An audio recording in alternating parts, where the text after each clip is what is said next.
subscribe, like the video, and, if possible, join Patreon. But if you don't have much money, you can support the channel by watching the novels on euroaudiobooks.com. Remember that you can participate in the polls so that your favorite novel gets published for free. Chapter 1. A dud at the start, sir. Is there really no room for negotiation?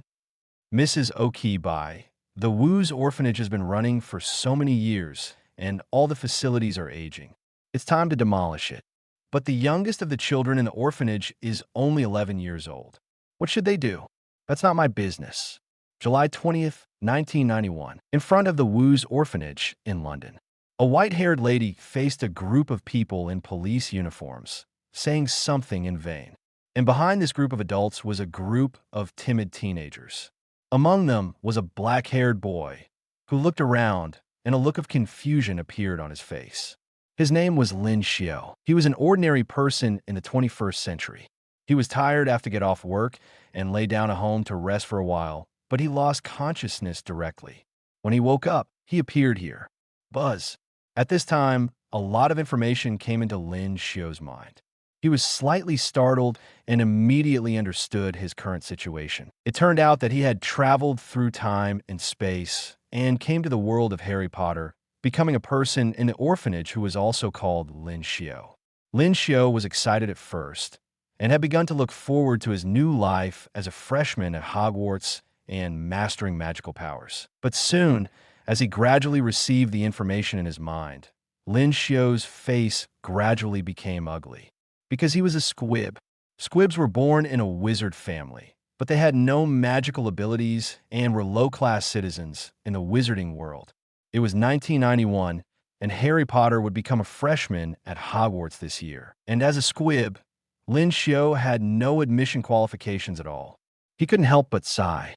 His magic journey ended before it even began.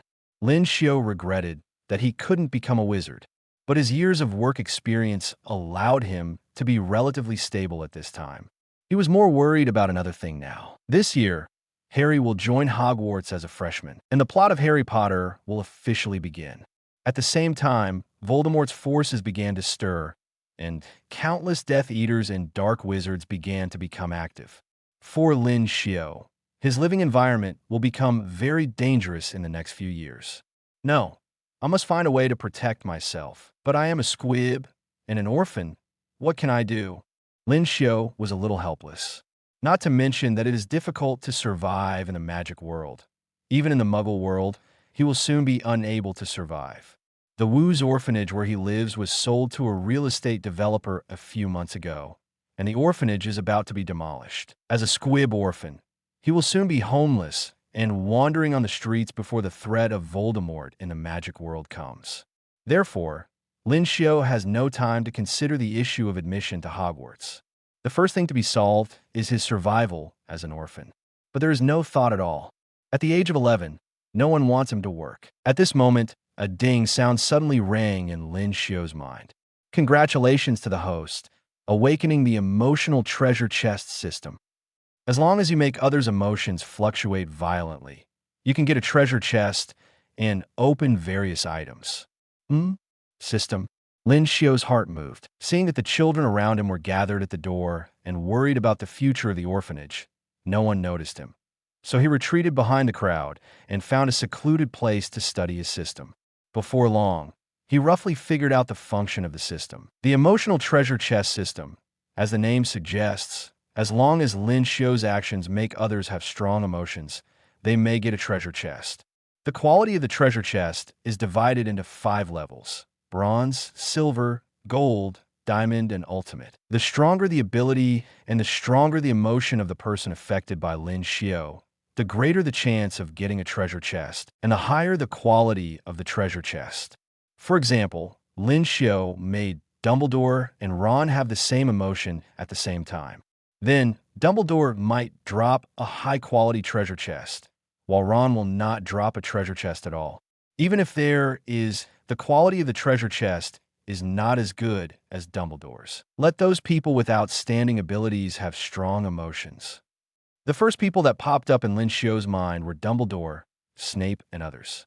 But the most realistic problem now is that as a squib, Lin Xiu can't even enter Hogwarts and other magic schools, and he has no way to contact the big figures in the magic world. There is no question of exploding treasure chests from those people. Forget it, at least there's a system that can at least help me solve the crisis of the orphanage's impending closure. Just as Lin Xiu was thinking about it, the system's prompt sound rang again in his ears. Ding! It is detected that the host has basically understood the emotional treasure chest system, and a novice gift pack is now issued. Novice gift pack, unstable polyjuice potion. You can specify any target to use it, and the potion lasts forever. The target will change from time to time. The duration of the change is random. The effect of the change is random, and the effect of the change is harmless to the target.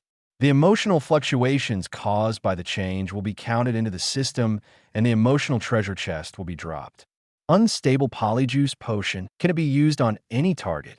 In the original book, polyjuice potion can transform people into any age and gender, and it is extremely effective in infiltration and disguise. Lin Xiu noticed that the system's notes mentioned that the emotional fluctuations caused by this polyjuice potion transformation will be counted into the system, and the treasure chest will be dropped.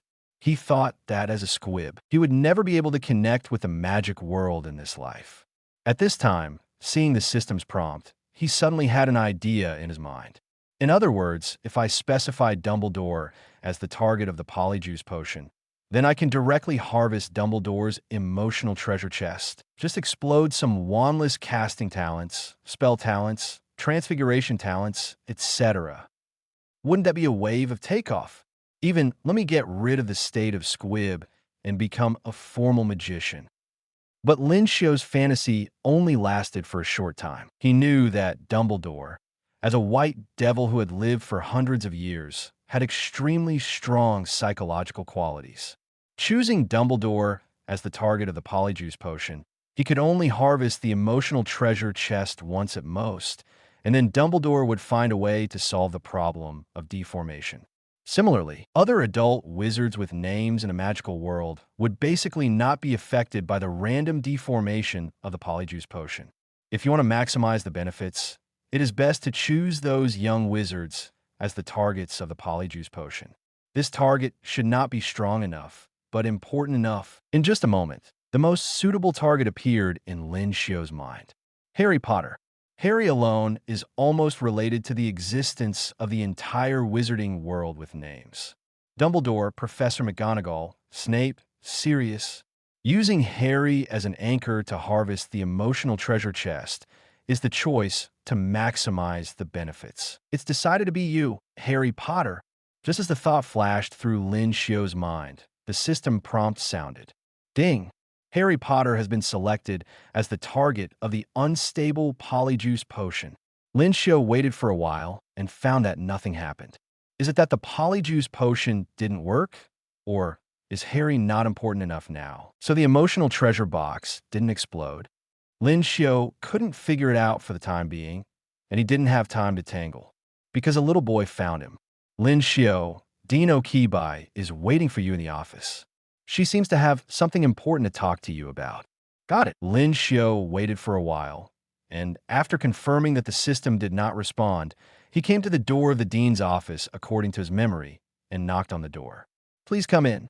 As soon as he entered the door, Lin Xiu saw a white-haired lady looking at him. It was Okibai, the dean of Wu's orphanage. Earlier today, it was Mrs. Okibai who was negotiating with the police officers. Dean, do you have anything to do with me? Mrs. Okibai's face was full of fatigue, but she still smiled gently at Lin Xiu. Lin Xiu, it feels bad to be a squib, right? Chapter 2. Quick spellcasting lesson.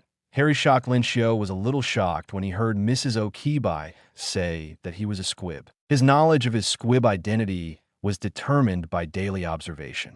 From childhood to adulthood, Lin Xiu could see many strange sights. Sometimes he could see many ghosts appearing in the cemetery at night. Sometimes he could see some people wearing wizard costumes appearing on the street, while others turned a blind eye to them. But Lin Xiu didn't know how Mrs. Okibai knew his squib identity. Mrs. Okibai smiled. I am the director of the orphanage anyway, and I know all of you children very well. More importantly, she blinked. I'm also a squib. I know clearly what a squib looks like. Lin Xiu was a little surprised that the director was also a squib. Mrs. Okibai took out a letter from the drawer and motioned Lin Xiu to open it. The letter looked ordinary, but the content of the letter impressed Lin Xiu deeply. Do you feel that you can't keep up with the pace of the modern magic world? You can't even cast a simple spell, and you're still making excuses for yourself? Have you ever been laughed at for your poor wand skills? The answer is here. The Quick Spell Company. Lin Xiu remembered that the Quick Spell Company appeared in the original book. Filch, the administrator of Hogwarts, was a squib. He once tried to learn magic through the Quick Spell Company's courses to get rid of his squib identity, but his attempt failed. The Quick Spell course is for adult wizards with poor spellcasting ability, not squibs. Holding the letter, Lin Xiu was a little confused. "Dean, what are you doing?" Mrs. Okibai smiled and said, "I signed up for this course before, hoping to learn magic through the course and get rid of my identity as a squib. But after going for several months, I got nothing. I'm not so interested in the course. Plus, there's some things in the orphanage that I need to find a way to solve recently, so I don't want to go to the remaining courses. But the registration fee cost me several galleons anyway, and it would be a bit of a waste to give up like this. Therefore, I want you to go for me. At least, you can see wizards and magic." Lin Xiu was moved. After he knew his identity as a squib, he said he didn't care, but he still yearned for the magic world in his heart. Now that he has the opportunity to see it, how could he give up? Mrs. Okibai handed over a card with the name Martha Okibai and her photo on it. But unlike ordinary photos, Mrs. Okibai on this card is lifelike. As if she is alive. No, it's not as if the photo really moved. In the photo, Mrs. Okibai is adjusting the angle of her smile from time to time, like a dynamic short video. Behind the desk, Mrs. Okibai looked at the card with some longing and murmured, "Lin Xiu, look, this is magical. The photo can move." When the photo was taken, a magic camera was used. After the flash was on, purple smoke would come out. After that, the fast-chanting spell company used magic developing potions on the film, and the photo moved. This is magic. Magic that we squibs will never touch. After a moment, Mrs. Okibai shook her head. "I am being stupid again." Lin Xiu was a little worried. "Dean, you signed up for this course. There's a big difference in gender and age between you and me. Can I get in?" Behind the desk, Mrs. Okibai smiled and said, "Don't worry. This is just a correspondence course of the fast-chanting spell company. The inspection is not strict. What's more, this course is actually about to end. Tomorrow is the last class. There will be a concentrated face-to-face course for adult wizards. I will take you there in person." "Thank you then." Lin Xiu took the card and letter, but did not leave immediately. He thought of the police officers who appeared at the door of the orphanage today. Mrs. Okibai looked at the documents on the table without looking up. "Lin Xiu, do you have any questions?" Lin Xiu hesitated and said, "Director, is the situation in our orphanage very bad?" As far as Lin Xiu knew, the entire orphanage was about to be lost, and the current situation seemed very bleak. Mrs. Okibai smiled and said, "Don't worry, it's nothing serious. You should go back and have a good rest first. I will take you to see real wizards and magic tomorrow." Having said that, Lin Xiu did not insist on staying, but he was quietly concerned about this matter. After leaving the director's office, he did not return to bed to rest immediately, but first tried to find a way to investigate the details of the orphanage's upcoming demolition. Through communication with other children in the orphanage, Lin Xiu pieced together key information from a few words. The demolition of the orphanage has not yet reached the point of no return. As long as 100,000 pounds can be collected before September, the orphanage's aging infrastructure can be improved, and it can be proved that the orphanage still has the ability to continue to operate. The orphanage will not be demolished. 100,000 pounds. Lin Xiu had a headache. This is not a small amount of money. It is the 1990s, and an adult with a decent job in London only earns 3,000 pounds a month. Lin Xiu is only an 11-year-old child now, and it is basically impossible for him to get 100,000 pounds through legitimate means. If you can't get money through legitimate means, what about illegitimate means? If he is a wizard with magical powers, It is not a big problem to get money. But Lin Xiu's idea just turned around in his head and disappeared. He is still a squib now, without magic power. After thinking about it, Lin Xiu still turned his attention to his emotional treasure chest system. If he can make some rich people have emotional fluctuations and then explode gold coins, maybe he can collect enough money. So what I have to do next is to find a way to get close to some rich people and make them have emotional fluctuations. Explode treasure chests and earn pounds. Well, I will start to do this after the correspondence course of fast chanting spells is over tomorrow. According to Mrs. Oakby, tomorrow's fast chanting spell class is the last one, and there will be at least one adult wizard as a teacher in the course. If he can make that adult wizard have emotional fluctuations, maybe he can also explode some emotional treasure chests and open some good things in the magic world. Maybe it's the kind of magic props that squibs without magic can use. There may even be magic talent. Lin Xiu is looking forward to it. Thinking of magic talent, he thought of Harry Potter again. After the system distributed the novice gift package, Lin Xiu immediately chose Harry Potter as the target of the unstable polyjuice potion, hoping to harvest the emotional treasure chest from the boy who survived. But after so much time, the system was as quiet as a chicken without any reaction. Sure enough, Harry Potter is the protagonist. It is still a bit difficult to harvest the emotional treasure chest from him. Lin Xiu shook his head and decided not to pin his hopes on this. Everything will wait for his own performance in the fast spell correspondence course tomorrow. Meanwhile, on Privet Drive, the Dursleys' house, Harry had just finished washing the dishes and was sitting on the sofa to rest.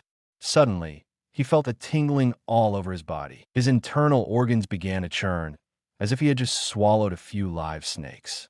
Harry felt a burning sensation spreading from his whole body, followed by a terrible feeling of melting.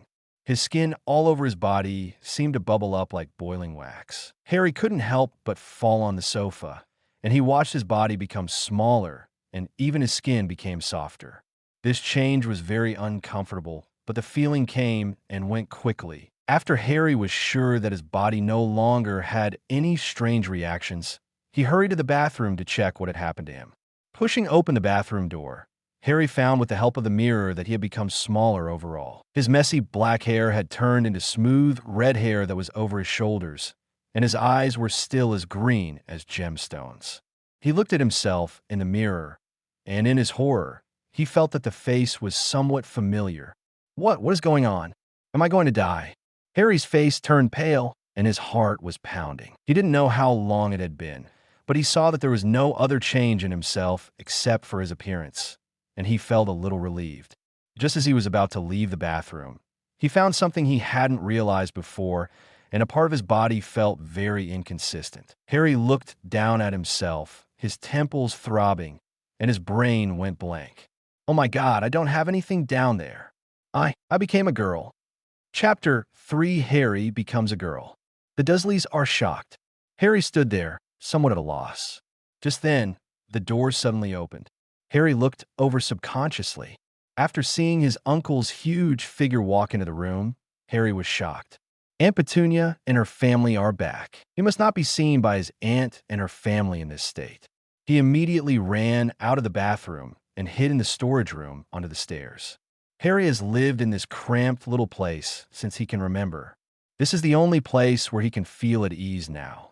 After hiding in the storage room, Harry looked out through the gap. In the living room, Cousin Dudley was wearing a brand new tuxedo and a pair of orange short bloomers, a straw hat, and holding a cane in his hand, walking around the living room arrogantly. Harry couldn't see anyone except Dudley through the crack in the door of the storage room, but Aunt Petunia's exaggerated laughter rang out. Dada, baby, you did a great job in the interview at Smelting's middle school today. I'm so proud of you. You know, your father also went to school there, which proves that you are as good as him. Uncle Vernon Dursley laughed.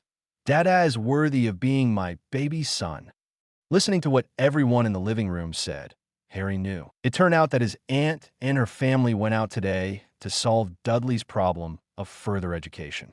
Through the crack in the door, Harry saw the abbreviation MS on Dudley's tuxedo, and he immediately understood. Dudley was successfully admitted to Smelting's middle school. Harri couldn't help but feel a little envious. Smelting's middle school is the alma mater of Uncle Vernon Dursley. It is said to be a good aristocratic school. The teachers there have a high level of education, and you can learn a lot there. Even a guy like Dudley would probably be taught well if he entered Smeltings. And my aunt would definitely not let me go to Smeltings otherwise. My aunt and the others would not have taken Dudley out today. After all, Smelting's tuition is not cheap. Harri thought with some frustration that he would have to go to Stonewall Middle School after graduation. According to Dudley, Stonewall Middle School will have a humiliation ceremony for freshmen on the first day of school, and the freshmen's heads will be pressed into the toilet. Harri couldn't help but shudder just thinking about this scene. I am so thin that I will definitely not be able to break free when I am pressed into the toilet. He touched his shoulder-length red hair with some worry. His hair was very smooth, but too long. If I went to Stonewall Middle School, I would definitely not be able to resist being pressed into the toilet, and I might suffocate to death because my hair was soaked in water. All kinds of weird thoughts were floating in Harry's mind, but his eyes did not change, following Dudley closely, full of envy. He missed his parents a little, but his aunt said they all died in a car accident. If my parents hadn't died in a car accident, would I have been loved unconditionally like Dudley? Bang, bang, bang. Dong, dong, dong. Dang, dang, dang. An unpleasant sound came from the living room. It was Dudley holding the cane he got from Smelting Middle School, knocking here and there in triumph, as if he was a king inspecting the palace. The sound of the cane was really annoying. Harri couldn't help but think angrily that after his aunt and the others fell asleep, he would sneak out and break Dudley's cane. At least, Dudley couldn't knock around with his cane. Harri tried to reduce his presence and tried not to make any noise. He planned to wait quietly for the night to come and implement his cane plan. But it didn't go as he wished. Although the Dursleys did their best to conceal Harry's existence in their daily lives and didn't even leave any photos of Harry, Harry still had some presence in the Dursleys' home, especially when he needed to do housework. Aunt Petunia suddenly shouted, "Harry, where have you been enjoying yourself? Come out and sweep the floor, it's too dirty." Harry was a little annoyed. He had already cleaned the room inside and out. The floor was dirty because Dudley was walking around in his Smelting school uniform and poking around with his cane. If it was normal, he would have to go out and clean the floor. But Harry was now a girl, and he didn't want his aunt to see him like this. So he protested for the first time in his life, "No." "What did you say?" It was the first time that Penny heard Harry talk to her like this, and her mood suddenly became bad. She ran to the small door of the storage room angrily and reached out to push the door. Harry was hiding behind the door. When he saw the door being pushed open, he was terrified and rushed to hold the door.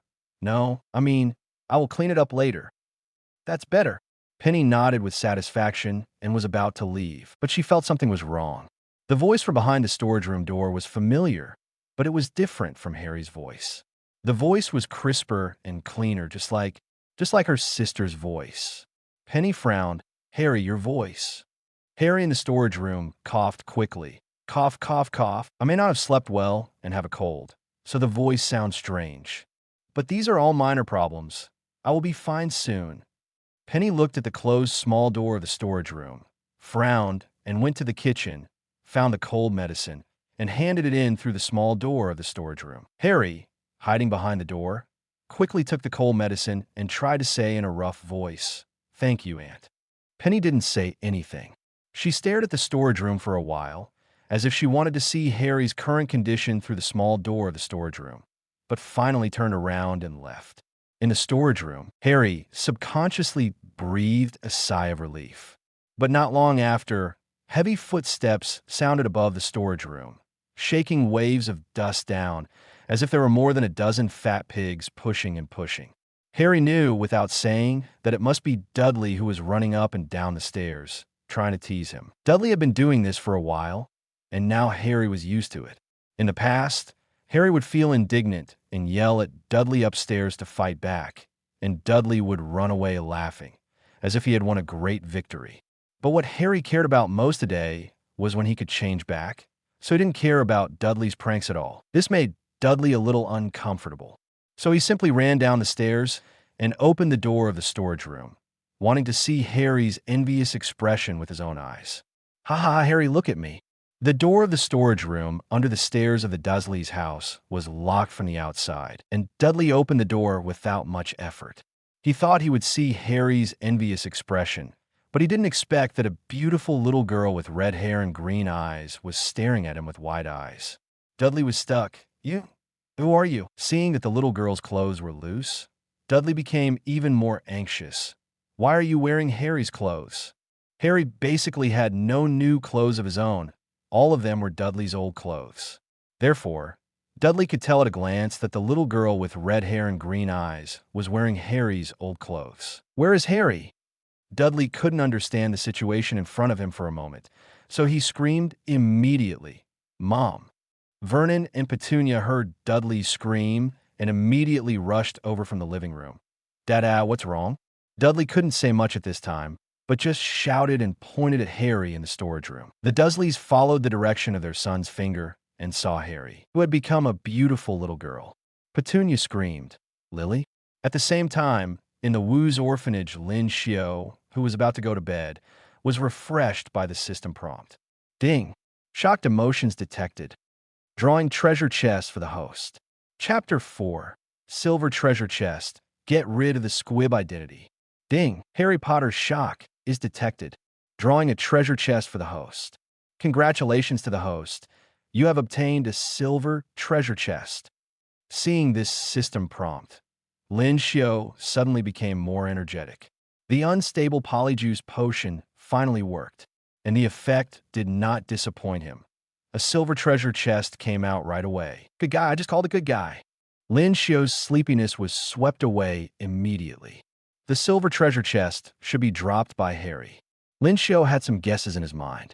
After all, this unstable polyjuice potion directly acted on Harry. Harry is still a little boy boarding at his aunt's house. Suddenly, he found that his body had changed because of the polyjuice potion, and his emotions were more likely to fluctuate. I wonder what good things can be opened. Lin Xiu was looking forward to it. In order not to attract attention, he quietly ran to a relatively secluded place. Then called the system. System, open the silver treasure chest. Ding! The silver treasure chest has been opened. Congratulations to the host for obtaining the primary magic talent. The primary magic talent has been stored in the system space. Do you want to use it now? Oh, there's also a system space. Lin Xiu was a little surprised. He thought that the things opened in the treasure chest would be directly materialized. He carefully felt it and found that there were 10 grids in the system space. Only 10 grids, a little less. Ding! The system space can store various items. The same type of items can be stacked and stored without occupying additional grid space. The system space can be expanded by opening more grids in the treasure chest. It can be stacked, that's okay. Lin Xiu nodded and focused his attention on the primary magic talent stored in the system space. The next second, the system prompt appeared. Primary magic talent. Primary magic talent. This talent is not powerful, but it is enough to make people without any magic talent become an ordinary wizard. Lin Xiu saw this description and his eyes lit up. Immediately choose to use it. The next second, Lin Xiu felt a warm current appear out of nowhere at the position of his heart. This warm current started from his heart, and as the blood flowed through his whole body became warm. The whole person became more and more different. He could hear the crisp chirping of the nightingale outside the window through the glass. He could see ants marching in a line under the faint starlight. He could smell the complex smell of water vapor mixed with soil and flowers at night. Lin Xiu clearly felt that his 5 senses became more acute and the whole world became different. It was as if he had been sleeping for such a long time in the past, and now he woke up. The whole world became clearer and more vivid in front of him. For a moment, Lin Xiu felt that he was omnipotent and his wishes came true. So, he subconsciously raised his hand and gently picked up a fallen leaf that floated over. This is the elderberry leaf in the orphanage garden. It was summer and the leaves were green, but it was dry and dead as a whole. But when Lin Xiu grabbed the elderberry leaves in his hand, the fallen leaves in his hand began to grow new green buds from the leaf stems in a counterintuitive way. The branches grew, the buds cracked, the creamy white flowers bloomed, and the elegant aroma of muscat grapes filled the air. Lin Xiu looked at the elderberry flowers in his hand and felt extremely wonderful. Is this the feeling of having magic power? It's really too wonderful. Watching the elderberry flowers in his hand wither and bloom again, Lin Xiu had a lot of fun. At this time, Lin Xiu noticed that there were 3 bronze treasure chests quietly placed in his system space. Where did the bronze treasure chest come from? He subconsciously searched for system prompts. Ding! Penny Disley's shock is detected. Drawing a treasure chest for the host. Congratulations to the host. You have obtained a bronze treasure chest. Ding! Vernon Dursley's shock is detected. Drawing a treasure chest for the host. Congratulations to the host for obtaining a bronze treasure chest. Ding! Detected Dudley Dursley's shock. Drawing treasure chest for the host. Congratulations to the host for getting a bronze treasure chest. Harry's aunt and her family. Aren't they muggles? How could they drop an emotion treasure chest? Lin Xiu was a little curious about the difference between treasure chests dropped by muggles and those dropped by wizards, so he immediately chose to open it. Ding! The bronze treasure chest has been opened. Congratulations to the host for getting the item. An envelope with Dumbledore's name on it. Congratulations to the host for getting the item. Vernon Dursley's private money. Congratulations to the host for getting primary resistance to transfiguration. All these items were placed in the system space, and Lin Xiu checked them one by one. The first thing that attracted Lin Xiu's attention was the envelope with Dumbledore's name on it. Envelope with Dumbledore's name. When she was 11 years old, Penny Evans learned that her sister Lily Evans had magical talent and was a witch, and she was envious. She also tried to write a letter to Albus Dumbledore and try to go to Hogwarts. No one knows how Penny Evans, who was just an ordinary muggle at the time, contacted Dumbledore. Anyway, she did it. Dumbledore replied with a tactful letter. After receiving Dumbledore's reply, Penny felt hurt and decided to break off with the magical world. But this magical envelope was left. After putting the letter paper into the envelope with Dumbledore's name, post it in any way, whisper Dumbledore's name, and the letter will be sent to Dumbledore as quickly as possible.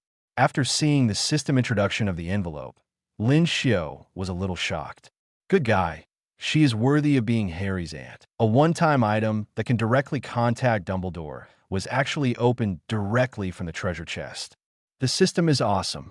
I wonder what good things can be opened from the other 2 treasure chests. Lin Xiu excitedly went to check the other 2 items in the system space. Vernon Dursley's private money. As the director of the Grunning Drilling Company, Vernon Dursley's life can barely be considered happy. But like most middle-aged men, he also saved a lot of private money for himself to support his hobby of playing golf. This private money totals £5,000. After use, the £5,000 will be distributed to the host in an unnoticeable way. £5,000, not bad. The orphanage is facing a gap of £100,000, and it is not bad to be able to open £5,000 from the treasure chest this time. Lin Xiu nodded with satisfaction and focused his attention on the last item in the system space. Primary transfiguration resistance. In 1991, after hearing Vernon Dursley's insult to Albus Dumbledore, an angry Hagrid used the pig transfiguration charm on Dudley Dursley as a punishment. However, it only gave Dudley a pig's tail. Hagrid later explained to Harry that the spell was not effective, perhaps because Dudley already looked too much like a pig, so it only gave him a tail. But it is also possible that Dudley inherited some of the special features from his mother Petunia, and has a certain resistance to the transfiguration spell attacks of other wizards. After using it, you will gain primary transfiguration resistance, which can resist most transfiguration spell attacks to a certain extent. This is amazing. Transfiguration resistance is still very useful. The presentation of transfiguration in the original book mainly comes from Professor McGonagall's transfiguration class. Wizards can transform various objects, and can also learn Animagus to give themselves a transformed form. But in addition to this, wizards may also use transfiguration to attack. For example, Hagrid once turned Dudley into a pig's tail, and Barty Crouch Jr., who disguised himself as Alastair Moody, once turned Draco Malfoy into a ferret for punishment. Looking at the transfiguration resistance in the system space, Lin Xiu directly chose to use it. Then, he felt that his whole body seemed to be blown by a faint breeze, which seemed to be nothing special, but it was indeed a little different from before. With resistance to transfiguration, I don't have to worry about being turned into something strange by wizards. In general, Lin Xiu was very satisfied with what he got from opening the treasure chest this time. Not only did he gain magical talent and get rid of his status as a squib, but he also got some extra trump cards. He went back to rest contentedly. Early the next morning, Lin Xiu was woken up by Mrs. Oakby and taken out of the orphanage. They walked a long way and finally found a shop with a strange sign hanging on the corner of the street. The sign read, "Quick Mantra Company." This shop was dirty and old, as if it had been shaking in the wind for 2 or 3 centuries, and it was out of tune with the brand new shops around it. The strange thing was that people came and went around, but no one noticed it, as if they couldn't see it at all. Seeing the surprise in Lin Xiu's eyes, Mrs. Oakby smiled and said, "Lin Xiu, this is a store of the Fast Spell Company. They cast a lot of concealment spells. Ordinary muggles can't see here and will just walk away. Although we squibs don't have the ability to cast spells, we can still see a lot of things related to the wizarding world." Then, she took Lin Xiu through the crowd and walked straight in. Push open the door, and there's a different world inside. From the outside, the store is small and shabby, but the store is spacious and warm inside, and the warm fire illuminates the whole room. The whole store is like a bar in people's impression, with more than a dozen tables and 1 or 2 people sitting behind each table, sipping something. A man in a black robe and a wizard hat came up to them in a hurry. "Welcome, welcome. I guess you are the director of Wu's orphanage? Who are you?" But the man completely ignored MS. Okayby's question and laughed. That's good. It's good that you are here. Please take a seat quickly. The last class is about to start." Chapter 5. Is the Dark Lord still alive? The man with the wizard hat hurried back to the big podium in the middle of the room, took off his hat, and revealed a pockmarked face. He introduced himself, saying that his name was Luke Wood, and he had a wealth of magical knowledge. Then, Luke took the standard spells elementary in his hand and began to lecture. The content of the lecture included several gestures when releasing spells, as well as the intonation of spell pronunciation. In the process, it also included a demonstration of the levitation spell. When casting a spell, hold the wand, wave it, and then shake it. Remember, wave and shake. Of course, the most important thing is to remember to pronounce the spell correctly. Don't forget the stuttering wizard Barufio, who said F as and found himself lying on the floor after the spell was finished, with an angry bull standing on his chest. Luke twisted the wand in his hand and gently waved it at a wooden table in the middle of the room. Wingardium Leviosa. Then, the wooden table in the middle slowly floated up with the movement of the wand in Luke's hand. In the corner of the room, Lin Xiu and Dean Ms. Oakby watched intently. As squibs, they could see the excitement of the magic world, but they could hardly participate. Of course, Lin Xiu had obtained the magic talent through Harry Potter's emotional treasure chest last night, and he was no longer a squib, but today was also the first time he saw a formal spell cast. Therefore, whether it was Lin Xiu, who had just acquired the magic talent, or Ms. Oakby, who had no magic talent, both of them watched this class with relish. However, unlike Ms. Oakby, Lin Xiu had watched the Harry Potter movie and felt somewhat familiar after seeing the levitation spell. The scene of teaching the levitation spell also appeared in the Harry Potter movie.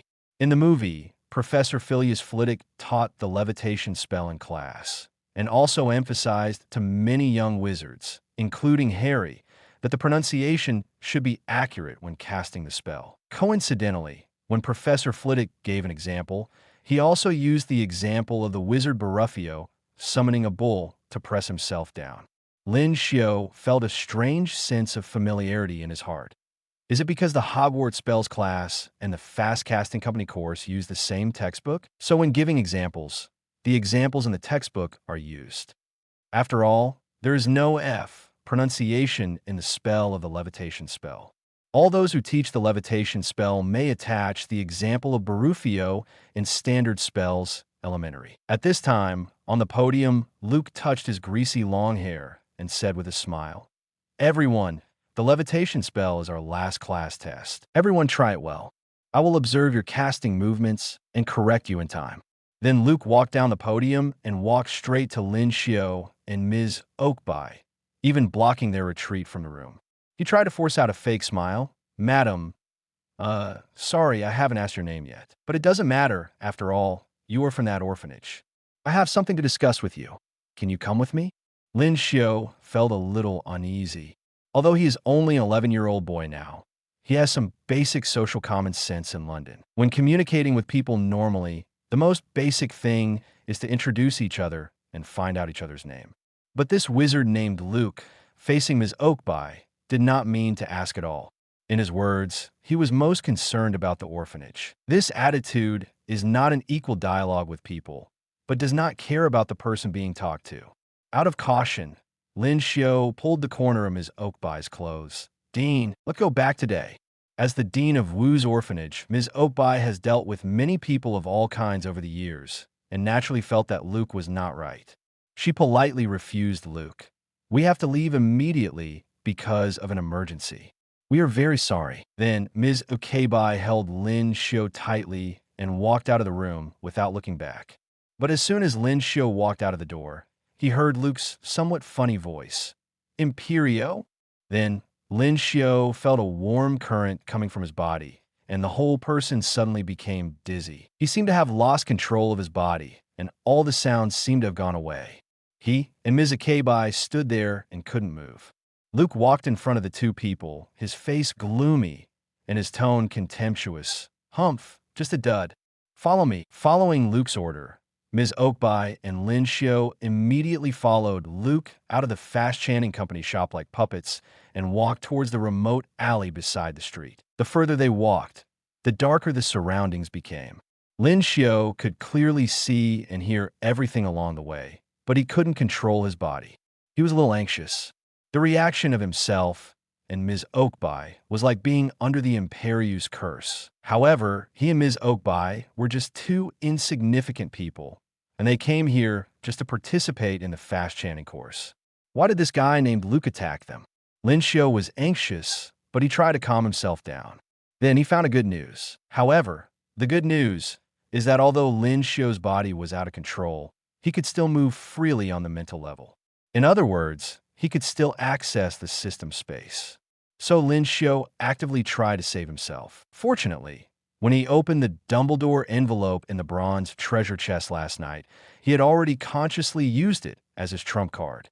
So he wrote a letter for help early, put it in an envelope, and stored it in the system space. According to the system description, deliver the letter in any way, and after silently reciting Dumbledore's name, the letter will be delivered to Dumbledore as quickly as possible. When Lin Xiu was controlled by Luke to pass the street and accidentally hit a mailbox, he used his mind to control the letter in the system and threw it into the mailbox. Then, he silently recited the name Albus Dumbledore in his heart. Suddenly, sparks suddenly exploded in the mailbox barrel. Bang! The huge explosion scared Luke and shivered. He saw that the sparks were from the mailbox barrel and cursed, "Damn muggles." Then he quickened his pace and quickly took Lin Xiu and Ms. Oakby to a dark and damp room. The room was lit by candles, and in the shadows illuminated by the candlelight, 3 figures in black robes sat. Seeing Lin Xiu and Ms. Oakby coming, the tallest figure among them spoke. "I only know that the director of Wu's orphanage is an old woman. Why did you bring a child?" "Only that idiot Fenrir Greyback eats children. We're not like that werewolf beast." Luke shook his head. "This child and the old woman are together, so we can only catch them together. Well, anyway, they are cheap squibs without magical abilities, so just catch them. At worst, we can deal with them together later. The most important thing now is to ask about the news of the Dark Lord." The tallest figure shook his head. "Ask the old woman why the dark mark on my body reacted when I passed by Wu's orphanage. Did the Dark Lord leave something in the orphanage? Is the Dark Lord still alive?" While speaking, The tall figure lifted the black clothes on his left arm, revealing a huge bright red skull. In the middle of the skull, a large python emerged from the skull's mouth, like a tongue. The mark was red overall, but not very obvious. But strangely, the faded mark was gradually becoming more obvious and clear. The red was getting brighter, and the scales of the mark were becoming more obvious. In Lin Xiu's sight, the python and the black magic mark seemed to come alive and was gradually swimming. Chapter 6 Dumbledore appears. Ms. Oakby was under the control of the Imperius curse at this time, and she shouldn't have too many extra reactions. But when she saw the dark mark on the black-robed man's hand, she inevitably showed a panic expression. Dark? Dark. Devil. Ms. Oakby is a squib, but she just doesn't have the ability to cast spells. In fact, she can still participate in the magic world to a limited extent. She can enter some areas with muggle-repelling spells and use some infrastructure, including the Daily Prophet. Therefore, her understanding and fear of the Dark Lord are no different from other normal wizards. Even though Ms. Oakby is under the control of the Imperius curse at this moment, she can't even say a complete sentence. Seeing this scene, Luke waved his wand again impatiently, emitting a warm yellow fluorescent light to hit Ms. Oakby, which barely calmed her down.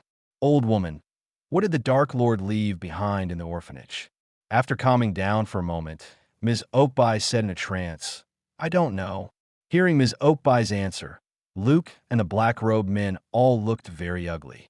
You don't know? We spent so much effort and took the risk of being exposed to the Ministry of Magic to capture you. But you don't know anything?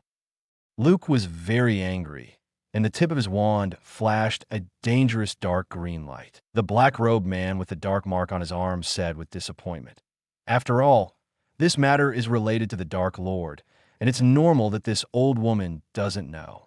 We have wasted our efforts.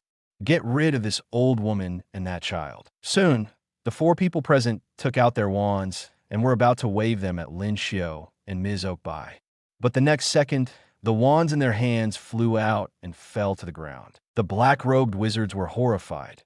There are enemies.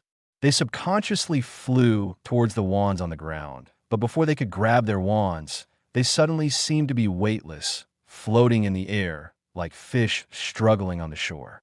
A calm and gentle voice sounded in the room. Gentlemen, I suggest you don't struggle too much.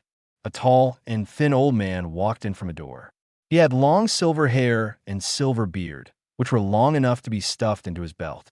He was wearing a robe, a purple cloak that covered the ground, and a pair of high-heeled boots with buckles. Behind the half-moon glasses were a pair of bright blue eyes, and in front of the beautiful blue eyes was a slightly twisted nose that looked like it had been broken at least twice.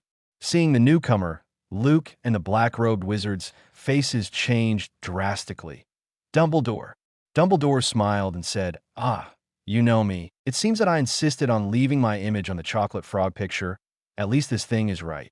As the wands of the black-robed wizards were knocked away, the Imperius curse that Luke cast on Lin Xiu and Ms. Oakby was also broken, and the two regained control of their bodies. Ms. Oakby immediately protected Lin Xiu. Dumbledore comforted him in a gentle voice. Ma'am, don't worry. The situation is under control. Then he clapped his hands gently, and a man-high fireplace appeared on the wall of the room, and green flames suddenly exploded in the fireplace. The black-robed wizards were like pigs tied up, hanging upside down in the air, and flew into the fireplace one after another. Every time one flew in, the green flame in the fireplace would suddenly explode, and then the black-robed wizard disappeared. Seeing Lin Xiu staring at the green flame of the fireplace, Dumbledore smiled and said, Don't worry, I used the Flu network to teleport them to the Ministry of Magic to receive the due trial. After all the black-robed wizards disappeared, Ms. Oakby breathed a sigh of relief. Thank you for saving us, Dumbledore. Dumbledore shook his head. You don't have to thank me. If you want to thank someone, thank the young gentleman next to you. If it weren't for him, I wouldn't know you were in such danger. Lin Xiu, you actually know Dumbledore. Ms. Oakby looked at Lin Xiu in surprise. She remembered that Lin Xiu and herself were controlled by those dark wizards. How did he ask Dumbledore for help? But now that she was suddenly rescued, Ms. Oakby was still a little shocked, so she was not in a hurry to ask about it. She said to Dumbledore apologetically, "Forgive me. I was scared by what happened just now. I want to go back and have a good sleep right away." Dumbledore said, "Ma'am, this reaction is normal, but I want to talk to Lin Xiu about something. Can I take him away for a while? I will send him back before dinner." Ms. Oakby looked at Lin Xiu and then at Dumbledore, a little hesitant. Lin Xiu sighed in his heart. He was mentally prepared when he asked Dumbledore for help with the envelope. In theory, as a squib who grew up in an orphanage, he should have no channels to understand and contact Dumbledore. But at that time, facing the attack of those dark wizards, Lin Xiu could only do everything he could to solve the crisis. Now that Dumbledore has responded and resolved the danger of the dark wizards, the ensuing inquiries are inevitable. Lin Xiu knew this very well, so he smiled at Ms. Oakby. "Dean, it's okay. This old man doesn't look like a bad person." Ms. Oakby certainly knew what kind of person Dumbledore was, so she nodded and went out. When Ms. Oakby left, only Dumbledore and Lin Xiu were left in the room. Lin Xiu was a little nervous. According to his understanding of the original book in his previous life, Dumbledore was a gentle and kind person, a good person. But at the same time, Dumbledore also showed his scheming and pragmatic side when he was young. For the greater good, he sometimes even did not hesitate to make up lies. If nothing else, at least he once took advantage of Severus Snape's feelings for Lily Evans to make Snape his double agent. Lin Xiu didn't know how Dumbledore would examine him, whether he would use legilimency on him, whether he would spy on the memories and thoughts in his mind, whether his secret as a time traveler would be exposed. But to his surprise, Dumbledore just smiled gently. "Lin Xiu, can I call you that? Don't be nervous. Just walk around with me, an old man." Chapter 7. The cave where Voldemort hid his Horcruxes. Dumbledore led Lin Xiu out of the alley, but they hardly spoke along the way. The two walked silently like a real grandfather and grandson. Lin Xiu couldn't help but say, "This old man." Dumbledore smiled gently. "I think, as an old man, I should be a little willful. If possible, Mr. Lin Xiu, I hope you can call me Dumbledore directly like everyone else." Looking at Dumbledore's smile, Lin Xiu's tense expression relaxed a little. He asked tentatively, "Okay, Dumbledore, what I want to know is, did you call me out just to let me take a walk with you? Do you have anything to ask me? If you want to ask about the letter I sent to you, maybe I can explain it?" As Lin Xiu spoke, his mind was working fast. But when Dumbledore heard Lin Xiu's words, he just shook his head. "The letter is not important.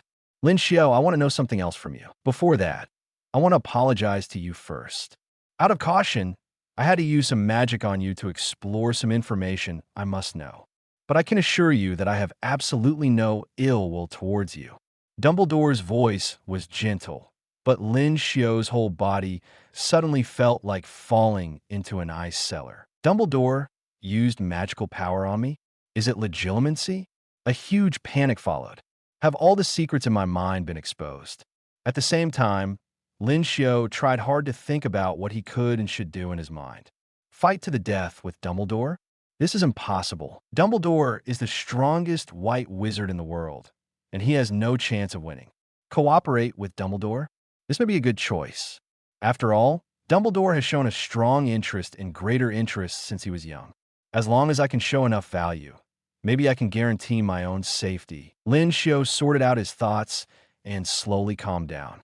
He took a deep breath. "How are you going to deal with me?" "Deal with?" Dumbledore looked at Lin Xiu. A trace of confusion flashed across his face, and then he suddenly realized. "Lin Xiu, I think there may be some misunderstandings between us. I promise you that you will not be hurt. I just want to know some things from you." Lin Xiu was a little confused. "Didn't you use some magic on me? Don't you already know what I think in my mind?" Dumbledore shook his head. "You were talking about legilimency. I will not use this magic on a good person for no reason. This is an offense." As he said, he smiled. "I have made some mistakes. Since those things, I have deeply realized that, please forgive me, because I am much smarter than most people. The consequences of my mistakes are often more serious. So, I often remind myself not to cross some bottom lines." Lin Xiu breathed a sigh of relief. He could at least be sure that Dumbledore did not use legitimacy on him now. Mr. Dumbledore, since you said you used some magic on me and extracted some necessary information from me, do you have any doubts? Mr. Lin Xiu, Dumbledore's tone became a little serious. What I want to know is where the magical power in you comes from. Before I left for here, I found your name in the admission book, which means you are eligible for admission to Hogwarts. This should make people happy. But when I first saw you, I felt something inconsistent. After the spell test, I also confirmed, Lin Xiu, that you were once a Squib. How did you get rid of your Squib identity and gain magic power? I want to know these just to avoid some bad things from happening. Lin Xiu was a little surprised. What bad things? After a moment of silence, Dumbledore said in a heavy tone, 70 years ago, a dark wizard was born in the Wu orphanage. I am worried that the changes in you may be affected by that dark wizard. A dark wizard born in an orphanage? Lin Xiu realized it a little late. Voldemort. Good God. Lin Xiu was surprised that he had stayed in the same orphanage with Voldemort. No wonder those dark wizards attacked him and Ms. Oakby before. How had they sensed the backhand left by Voldemort? So, Dumbledore looked at Lin Xiu. Lin Xiu, can you tell me how you got your magic power and got rid of your Squib identity? I know there are some secrets in you that you can't tell, but there are always some things that could be honest. Lin Xiu could feel that Dumbledore was sincere, but he couldn't tell the truth completely. Lin Xiu's magic power came from the silver emotion treasure chest dropped by Harri, and the treasure chest system was the foundation of his existence in the magic world. However, since Dumbledore mentioned Voldemort, Lin Xiu's mind was full of thoughts, and he blurted out a key word, cave. Dumbledore repeated in a low voice, cave? Yes, cave. Lin Xiu didn't have any psychological burden to blame Voldemort. According to his memory and his understanding of the original book, he said half-truthfully, during a summer outing, Mr. Dumbledore, you should know, right? The Dean, Ms. Oakby, takes us out to play once a year. Those places are often suburbs or seaside, not far from the orphanage. Once I got lost and walked into a cave by the sea. I encountered something in that cave. Lin Xiu said slowly. The cave he was talking about was the cave that Voldemort Tom Riddle had visited when he was a child.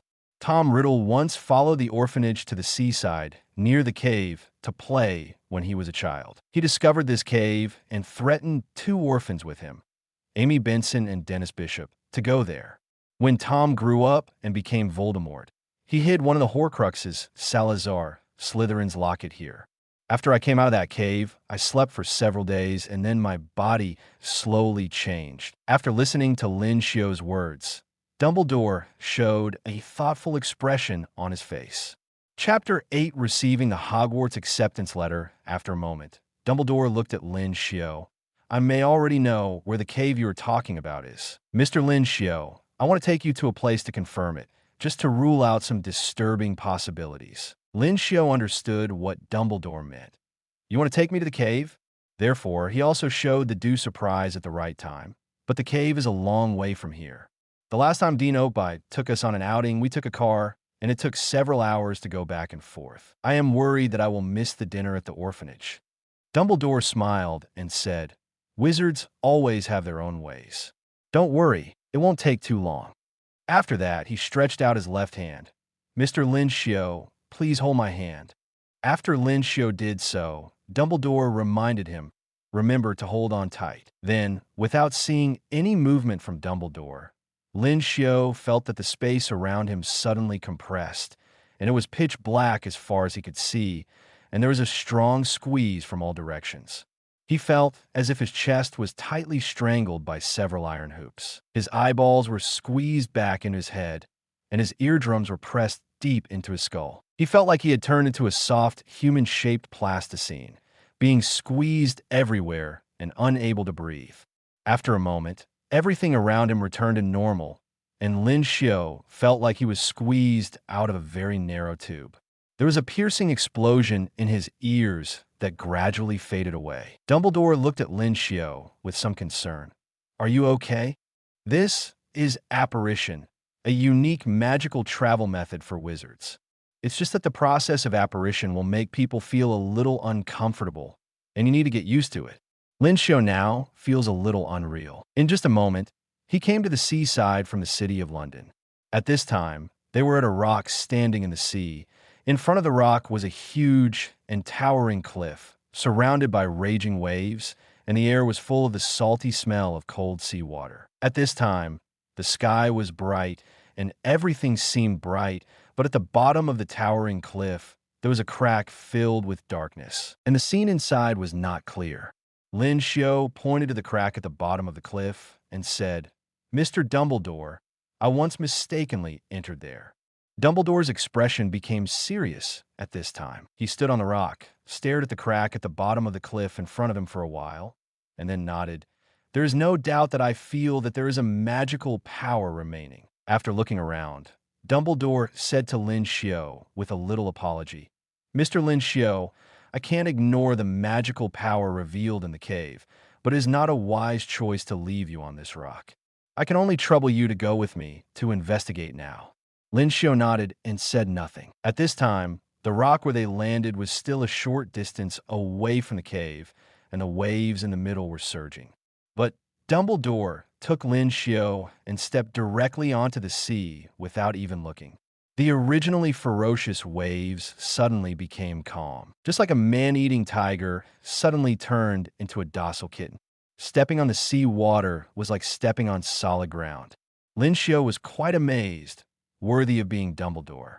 He followed Dumbledore all the way from the sea surface into the crack. In the crack was a narrow, dark waterway leading to the deepest part of the cliff, where there was a large cave. The stone wall outside the cave was covered with large black rocks. Lin Xiu was originally walking in front, but before he entered the cave, Dumbledore stopped him. "Mr. Lin Xiu, please be careful. There is a magic mechanism left by the Black Wizard here." Dumbledore signaled Lin Xiu to stay where he was, and then he walked forward slowly. When he walked into the cave, a huge black rock suddenly fell from the ceiling and hit Dumbledore directly. But Dumbledore did not dodge at all. A white light flashed on his body, and the rock trap was shattered into powder. Then spikes, sinkholes, flames, and other magic devices appeared on the ground. But these devices collapsed and disintegrated as soon as they hit Dumbledore. When Dumbledore walked to the deepest part of the cave and carefully looked around, he nodded to Lin Xiu at the door. "Mr. Lin Xiu, you can come in.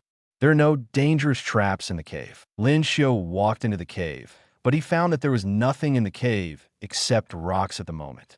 Dumbledore said softly, "Lumos, fluorescent flashes." In an instant, thousands of white fluorescent lights appeared in the originally dim cave, and the surroundings were instantly illuminated. These white fluorescent lights sank into the surrounding black rocks, and the black rock walls soon emitted dazzling white light. The white light on the rock wall quickly flowed in one direction, forming an archway outline formed by white light at the end of the cave. But the next moment, Lin Xiu heard a harsh hissing sound coming from the archway, as if there was a big snake lurking in the cold and dark at the end of the archway, ready to go. In a blink of an eye, the fluorescent image disappeared, and the surroundings turned into rocks again. Dumbledore saw this scene, thought about it for 2 minutes, and then whispered, "Oh, of course not. It's too low level." Lin Xiu knew that Dumbledore was looking at these rock walls and thinking of Voldemort. He was a little curious. "Mr. Dumbledore, why do you say this place is low level?" Dumbledore chuckled. "Lin Xiu, please forgive me for not being able to tell you too many details. But what I can tell you is that I once thought that the dark wizard I was going to face was extremely powerful. Now it seems that I was wrong." He pointed to the rock wall where the glowing arch disappeared just now and said, "I just spent a little time to figure out the magic mechanism of the arch. Some price. Does it take a price to solve the magic mechanism of the arch?" "Yes," Dumbledore said. "If I'm not mistaken, it's blood. So I said it was too low level." Dumbledore shook his head slightly. The dark wizard who left the magic mechanism here hoped that the opponent would pay the price of blood and weaken himself before passing through the arch. His tone revealed contempt and disappointment. But I think he didn't understand that there are many things that are much more terrible than physical injuries. Dumbledore did not continue to crack the magic mechanism, but took Lin Xiu out of the cave, then took out a wand from his arms and waved it gently. With a rumbling sound of rocks, the originally wide cave slowly shrank like a healing wound. When Lin Xiu and Dumbledore left the cliff, the traces of the original cave had disappeared. Lin Xiu wondered, "Mr. Dumbledore, aren't you going to solve the problem here? Why did you cover it up?" Dumbledore said briskly, "It's just to avoid some unnecessary trouble. The dark wizard who set up the magic mechanism is not as powerful as I thought, but for most people, his power should not be underestimated. Later, I will deal with this place myself. We have been out for long enough. I think we can't let Ms. Oakby wait anxiously." He stretched out his hand and signaled Lin Xiu to hold it firmly. Then, another apparition. When Lin Xiu got rid of the feeling of his body being crushed, he had appeared at the door of Wu's orphanage. Dumbledore smiled and said to Lin Xiu, "Lin Xiu, I wish you a pleasant dinner." Seeing that Dumbledore was about to leave, Lin Xiu immediately said, "Mr. Dumbledore, wait a minute. Lin Xiu, is there anything else? I want to confirm one thing with you, Dash." Lin Xiu carefully chose his words. "You said earlier today that my name appeared in the Hogwarts admission book, which shows that I am eligible for admission to Hogwarts. But you also found the incoordination of magic in me. What I want to confirm is whether I am still qualified to study in Hogwarts." He couldn't help but care. Being in a magic world, whether you can enroll in Hogwarts to study magic is a very important thing. Even if he already has the emotional treasure box system as a golden finger, his future is destined to be extraordinary. But Lin Xiu still yearns for life in Hogwarts. Therefore, he eagerly hopes to get a positive answer from Dumbledore. But Dumbledore smiled and said, "This kind of thing has never happened in the decades since I became the headmaster. I think I need to go back and study it carefully." After that, Dumbledore disappeared out of thin air. He did not directly answer Lin Xiu's question, but operated away directly. Looking at Dumbledore's disappearing figure, Lin Xiu was a little worried. He stood there and took a few deep breaths, trying to comfort himself. Even if he couldn't enroll in Hogwarts, it didn't matter. At least he had the golden finger of the emotional treasure box system. At least he had magical abilities and was not a squib. But it was still so uncomfortable. Just then, the Dean, Ms. Oakby, came out and called out, "Lin Xiu, dinner is ready." Lin Xiu came back to his senses and forced himself to suppress the disappointment in his heart. At the dinner table, Ms. Oakby noticed Lin Xiu's low mood. After dinner, she found Lin Xiu alone and asked nervously, "Lin Xiu, are you feeling unwell, or did Dumbledore say something bad?" Lin Xiu shook his head and said hesitantly, "It's no big deal. It's just that I can't go to Hogwarts to study." "Why do you say that?" Ms. Oakby was puzzled. "Don't you already have the admission qualification for Hogwarts?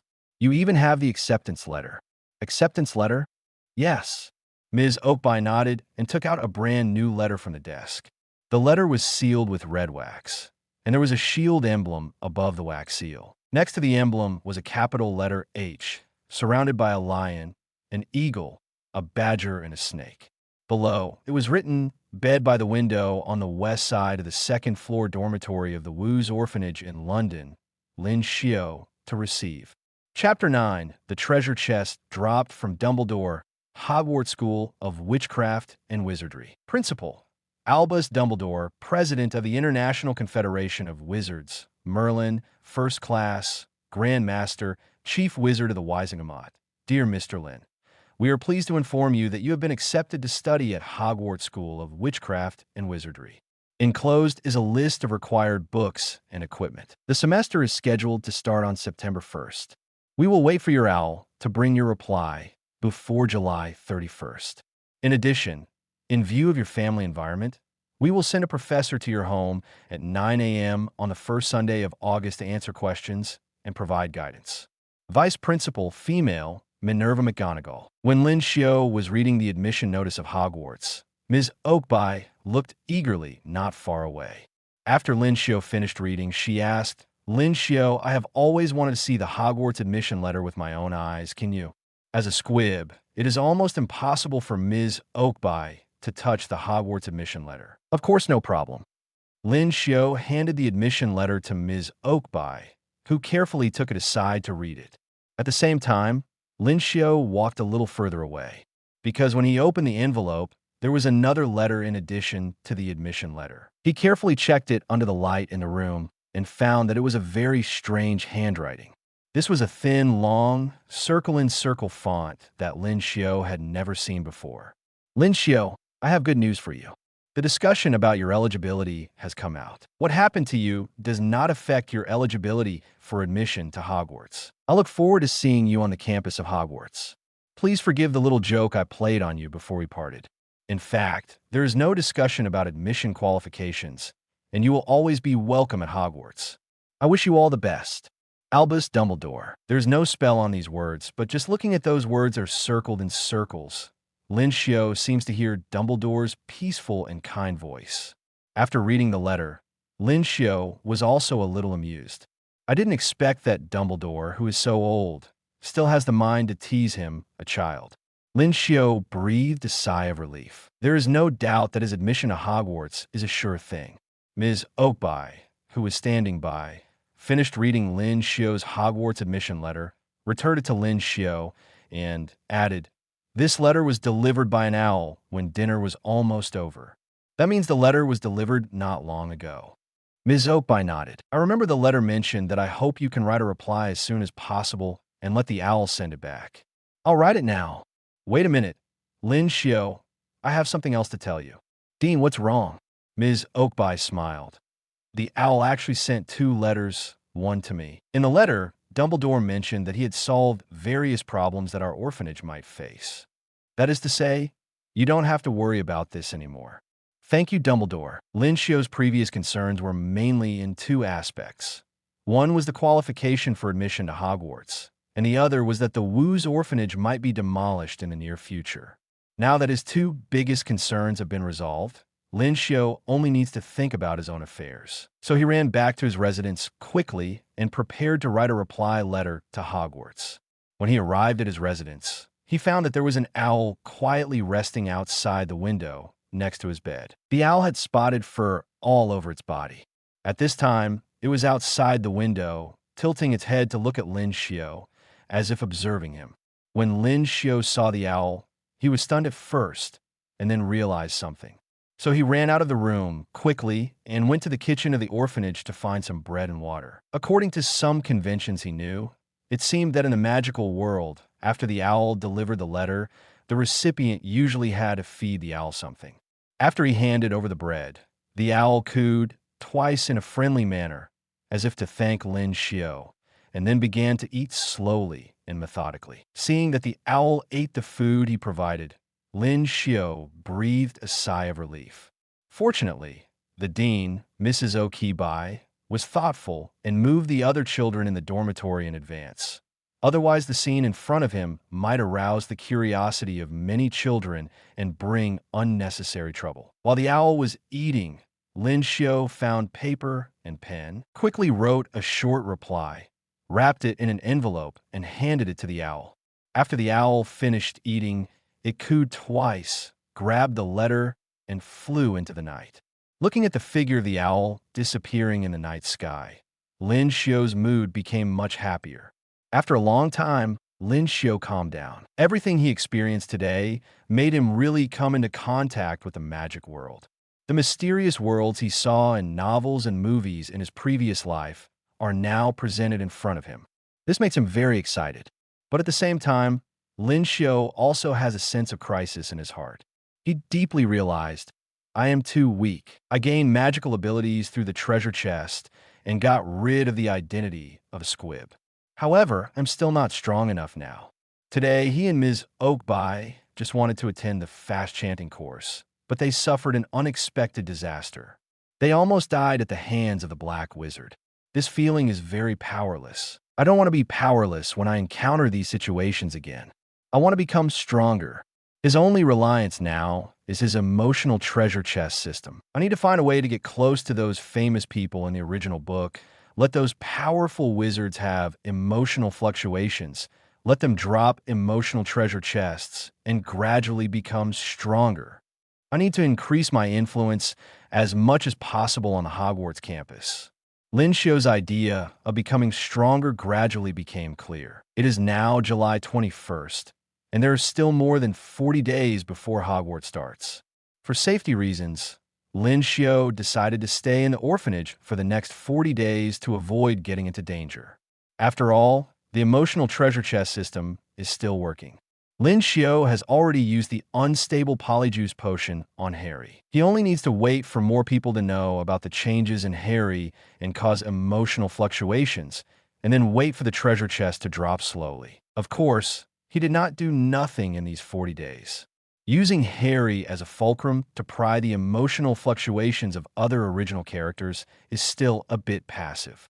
Lin Xiu will also take the initiative to grasp the things he can decide. For example, according to the admission letter just now, at 9 o'clock on the first Sunday of August, a professor will come to answer questions and provide guidance. Solving doubts and guiding should be taking me to Diagon Alley to complete the basic purchase of freshman admission supplies and explaining some basic attempts in the magic world to me, right? Those who can become professors at Hogwarts usually have their own unique magical abilities in one or more aspects. As long as I can make the professor on that day have emotional fluctuations and drop a treasure chest, the things in it will definitely not be bad. Lin Xiu silently recalled his understanding of the original work. He was not sure who would be the professor who would take him to Diagon Alley. It would be best if it was Professor McGonagall, the headmaster of Gryffindor, who can turn into a cat.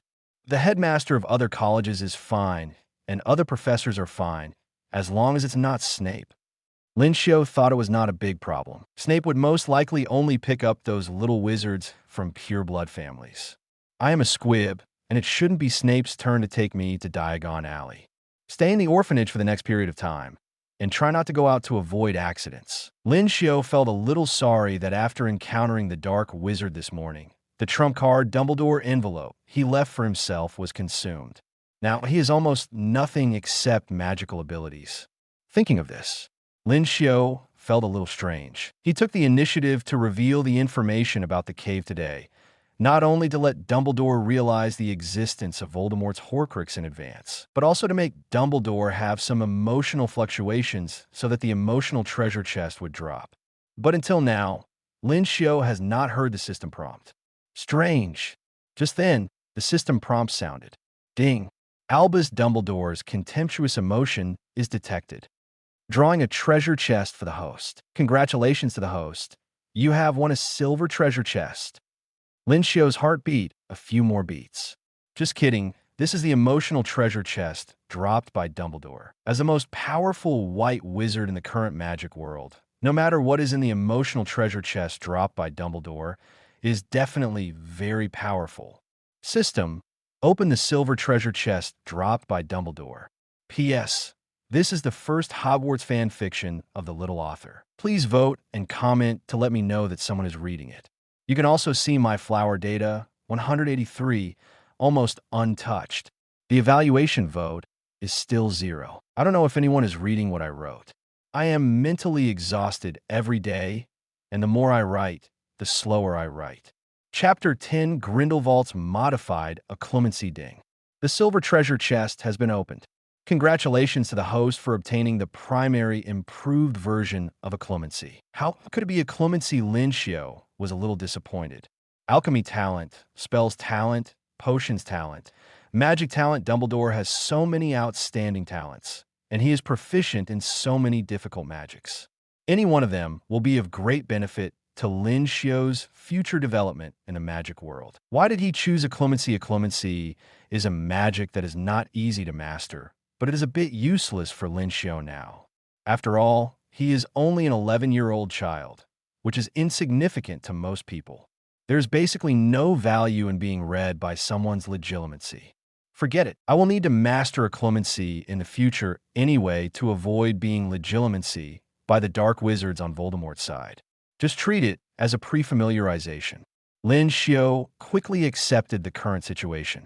Anyway, when he enters Hogwarts in the future, there will be plenty of opportunities to get the treasure chest from Dumbledore. He called the system in his mind and selected the brain block in the system space. Primary improved brain block. Gellert Grindelwald is a highly skilled brain block master. Even a natural legitimacy master, Queenie Goldstein, cannot see his true thoughts. Grindelwald once disguised himself as Percival Graves in the United States, but he was not discovered for a long time. In his later years, Voldemort was unable to learn the whereabouts of the Elder One directly from his mind through legitimacy. In his youth, Grindelwald had a deep and unrequited relationship with Dumbledore. Perhaps it was during that time that Dumbledore learned Brain Block from him. After using it, you can master the primary improved version of Brain Block. You can prevent the legitimacy master from sensing your emotions and thoughts by clearing your mind. After mastering Brain Block, your emotions will become more stable, and your resistance to negative emotions, such as panic, will be passively improved. After actively using occlumency, your willpower will be greatly improved in a short period of time. Your resistance to the Imperius Curse and Cruciatus Curse will be greatly improved, and your resistance to Veritaserum will be greatly improved. You will get the training method of the advanced improved occlumency. Lin Xiu was a little surprised when he saw this. He thought that after learning occlumency, he could only resist legitimacy, but he didn't expect there would be unexpected gains. It is not an ordinary occlumency. It is Grindelwald's improved occlumency, and it is a very powerful occlumency. Good God. With this improved occlumency, his safety will be greatly guaranteed. Just like this morning, he was attacked by a dark wizard, and his body was controlled by the Imperius Curse. But from then on, Lin Xiu didn't have to worry about such things. He quickly chose to use it. System, use the improved entry-level occlumency. Suddenly, Lin Xiu felt a cool feeling coming from the depths of his brain. At the same time, his mental fatigue was greatly relieved. Lin Xiu closed his eyes and felt it carefully, and he couldn't help but feel happy. Wow, the actual feeling is more powerful than the system description, according to his own feelings. After learning this improved version of brain occlusion, in addition to his emotions becoming stable as described in the system description, his ability to control his body has also improved. Specifically, he can control his instincts to a certain extent. Just like a person who is afraid of poisonous snakes, suddenly thrown into a closed room full of poisonous snakes, he will be frightened to death at the first moment. The instinctive fear will make him dare not move. At this stage, Lin Xiu, who has mastered the improved version of brain occlumency, can block and ignore those panic reactions to a certain extent. He will still feel fear, but he can limit the degree of this fear to a state that will not affect people's actions. Lin Xiu couldn't help but sigh. It's worthy of Dumbledore. Even if the treasure chest he dropped is brain occlumency, it is very effective. At the same time, Lin Xiu, who has mastered the primary improved version of brain occlumency, also learned the training method of the advanced improved version of brain occlumency. Advanced improved brain occlumency. Grindelwald is a prophet with rare prophetic abilities among wizards. He once predicted the World War and the atomic bomb of Muggles. To a certain extent, his prophetic ability also affected some of his magic, such as the improved version of brain occlumency. If you want to learn the advanced occlumency improved by Grindelwald, you need to learn divination and use prophecy and legitimacy to train. Lin Xiu looked a little dumbfounded. It's just an occlumency, but you have to train with legitimacy and prophecy? But thinking that the effect of the basic improved occlumency is already good, Lin Xiu still pays attention to the practice of the advanced improved occlumency. Legislatives should be able to burst out from Dumbledore or Snape's emotional treasure chest. As for divination and prophecy, he couldn't help but think of Professor Sybil Trelawney in the original book. She seemed to be the only one in Hogwarts who showed the ability to predict, except for the Forbidden Forest Centaurs. Although Professor Trelawney doesn't seem to be very reliable in the prophecy class, you should study it seriously after entering school. Lin Xiu was generally satisfied with the things he got from the treasure chest this time. After the treasure chest was opened this time, the next time the emotional treasure chest dropped will be on Harry's birthday at the end of July. On that day, Hagrid will come to Harry's house to celebrate his birthday, and take him to Diagon Alley to get a first glimpse of the wizarding world. Since the Dursleys will be shocked to see Harry changed by the Polyjuice potion, a treasure chest will be dropped. I guess Hagrid will also be surprised to see the changes in Harry, so a treasure chest will be dropped. But Lin Xiu was also a little nervous, because according to the system's novice gift package instructions, the Polyjuice potion he used on Harry was unstable, although the potion is permanent. But Harry's transformation effect is unstable. The effect of the change is random, and the duration of the change is random. It is very likely that Harry was a little boy yesterday, and today Harry became a big girl, and the day after tomorrow Harry became an old man, and the day after tomorrow Harry turned back into a little boy Harry. Harry may transform multiple times in a day, or there may be no changes in him for several days. I hope that when Hagrid finds Harry on Harry's birthday, Harry will already have the transformation effect. But this matter is more random, and Lin Xiu didn't worry too much. There are two things he needs to do recently. First, prepare for the Hogwarts professors who will come to visit in August, and try to make sure that 1 or 2 emotional treasure chests can be dropped from them. On the other hand, he needs to get familiar with and adapt to the brain block technique. Days pass by one after another.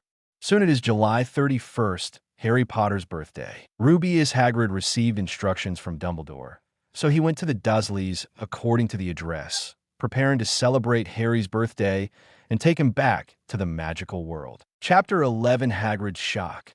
Harry, how did you become a girl? 11:50 p.m. on July 30th. Harry, still a girl, lay on the sofa, bored and looking at the broken wooden ceiling. He couldn't help but recall the strange experiences during this period.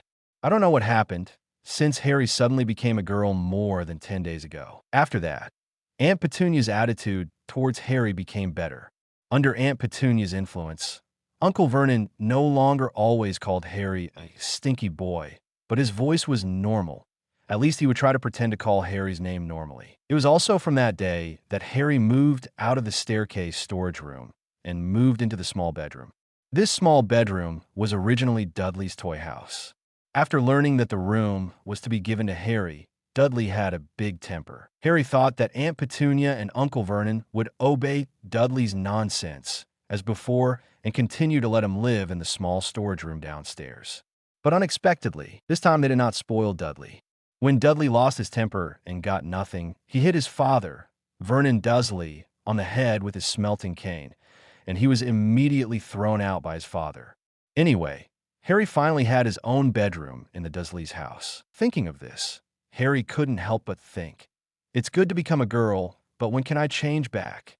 Anyway, he's been a boy for the past 11 years, and suddenly became a girl, which always feels a bit strange and not used to it.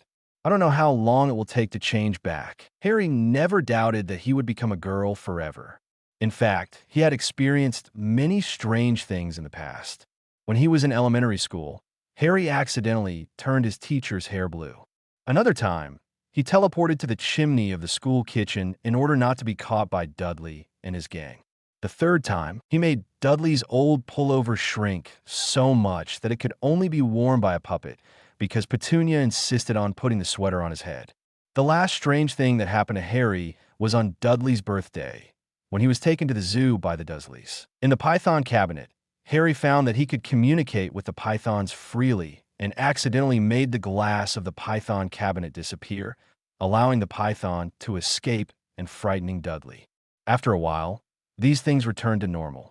Harry optimistically felt that he was not far from turning back into a boy. Boom! At this time, lightning flashed outside the window of the dilapidated wooden house, and storms came from all directions. Even though there were waves beating outside the wooden house and the dilapidated windows were creaking in the raging wind, Harry did not feel scared, but just a little lost, because in a few minutes, it would be July 31st, his birthday. After Harry became a girl, the Dursleys' attitude towards him became much better, but it was only from the attitude of treating enemies to the politeness of treating strangers. There was no birthday cake. There was not even a verbal, "Happy birthday, Harry." Harry sighed, jumped off the sofa, and drew a simple birthday cake with his fingers on the sand of the cabin. He stared at the simple image of the birthday cake in silence for a moment, then added a few words in the middle of the circular image representing the cake, Harry's birthday. Tick, tick, tick. The crisp sound of the electronic watch rang out, and Harry quietly watched the electronic watch turn into a brand new zero. It is now a new day, July 31st at midnight. It was Harry Potter's birthday, but no one seemed to care except himself. Harry looked at the birthday cake drawn on the sand and whispered to himself, "Happy birthday, Harry. Make a wish." After he made a wish silently in his heart, he blew gently at the sand cake on the ground, imagining that he was blowing out the candles on a real birthday cake. Just after Harry blew away the sand cake pattern, bang! A huge BG sound suddenly came from the door. It was as if a giant was knocking hard on the door. The huge sound woke up the Dursley family who were sleeping upstairs in the cabin. Vernon Dursley walked down the stairs tremblingly with an old-fashioned shotgun, pointing the muzzle at the door. "Who's outside the door?" Petunia Dursley held her son, Dudley Dursley, tightly and hid behind Vernon, her teeth chattering, and she could hardly say a word. The uninvited guest outside the door did not respond, but just kept knocking on the door. Bang! The BG sound became louder and louder, as if the uninvited guest outside the door was becoming more and more impatient, and the wooden door was in danger. At this time, Petunia noticed Harry standing beside the sofa in a daze, and she hurriedly screamed at Harry. "Hi!" Bang! The old wooden door was kicked directly away, and all the Dursleys screamed subconsciously. A tall figure walked into the door with a bent waist. The man was twice as tall as an ordinary person, and at least 3 times as big as an ordinary person. His long black hair and black beard were tangled together, almost completely covering his face, and he looked a little scary. His hands were as big as a trash can lid, and his feet in leather boots were like 2 small dolphins. The man's skin was light-colored, and his 2 eyes shone under his hair like black beetles. His huge physique also made it difficult for him to pass through the door, and sometimes he would get stuck in the door frame. "Good evening." The man looked very kind. "I'm Rubius Hagrid. I'm sorry, I broke the door. But don't worry, I'll fix it right away." Hagrid easily picked up the door that fell to the ground with one hand, pressed it tightly, and let it embed into the wall. Then he turned around and saw Dudley hiding behind Vernon Dursley. Hagrid's eyes lit up immediately. "The last time I saw you, you were still a cute little thing, Harry. You've grown stronger than I thought, especially your little belly." This scared Dudley so much that he quickly shrank his abdomen and tried to hide his protruding belly. Dudley stammered, I'm not Harry." Everything happened very quickly. Harry just reacted and realized that this man, named Hagrid, seemed to be looking for him, and Harry did not feel any malice from the other party. So he took a deep breath and said with courage, "I am Harry." It was only then that Hagrid noticed Harry in the dark room. "Lily?" "No, you look like Lily, but not." But the shock on Hagrid's face was very obvious. "Harry, I remember you were a boy. How come you are a girl now?" Chapter 12. Harry, you're a wizard, Lily?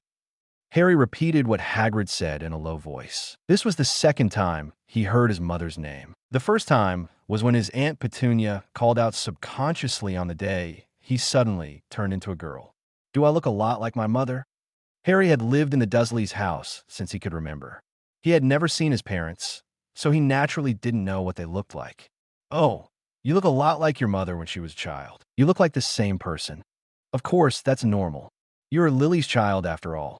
Hagrid smiled kindly at Harry. When he heard Lily's name, Uncle Vernon was like a mouse that was stepped on by someone. He suddenly shouted, "I want you to leave immediately.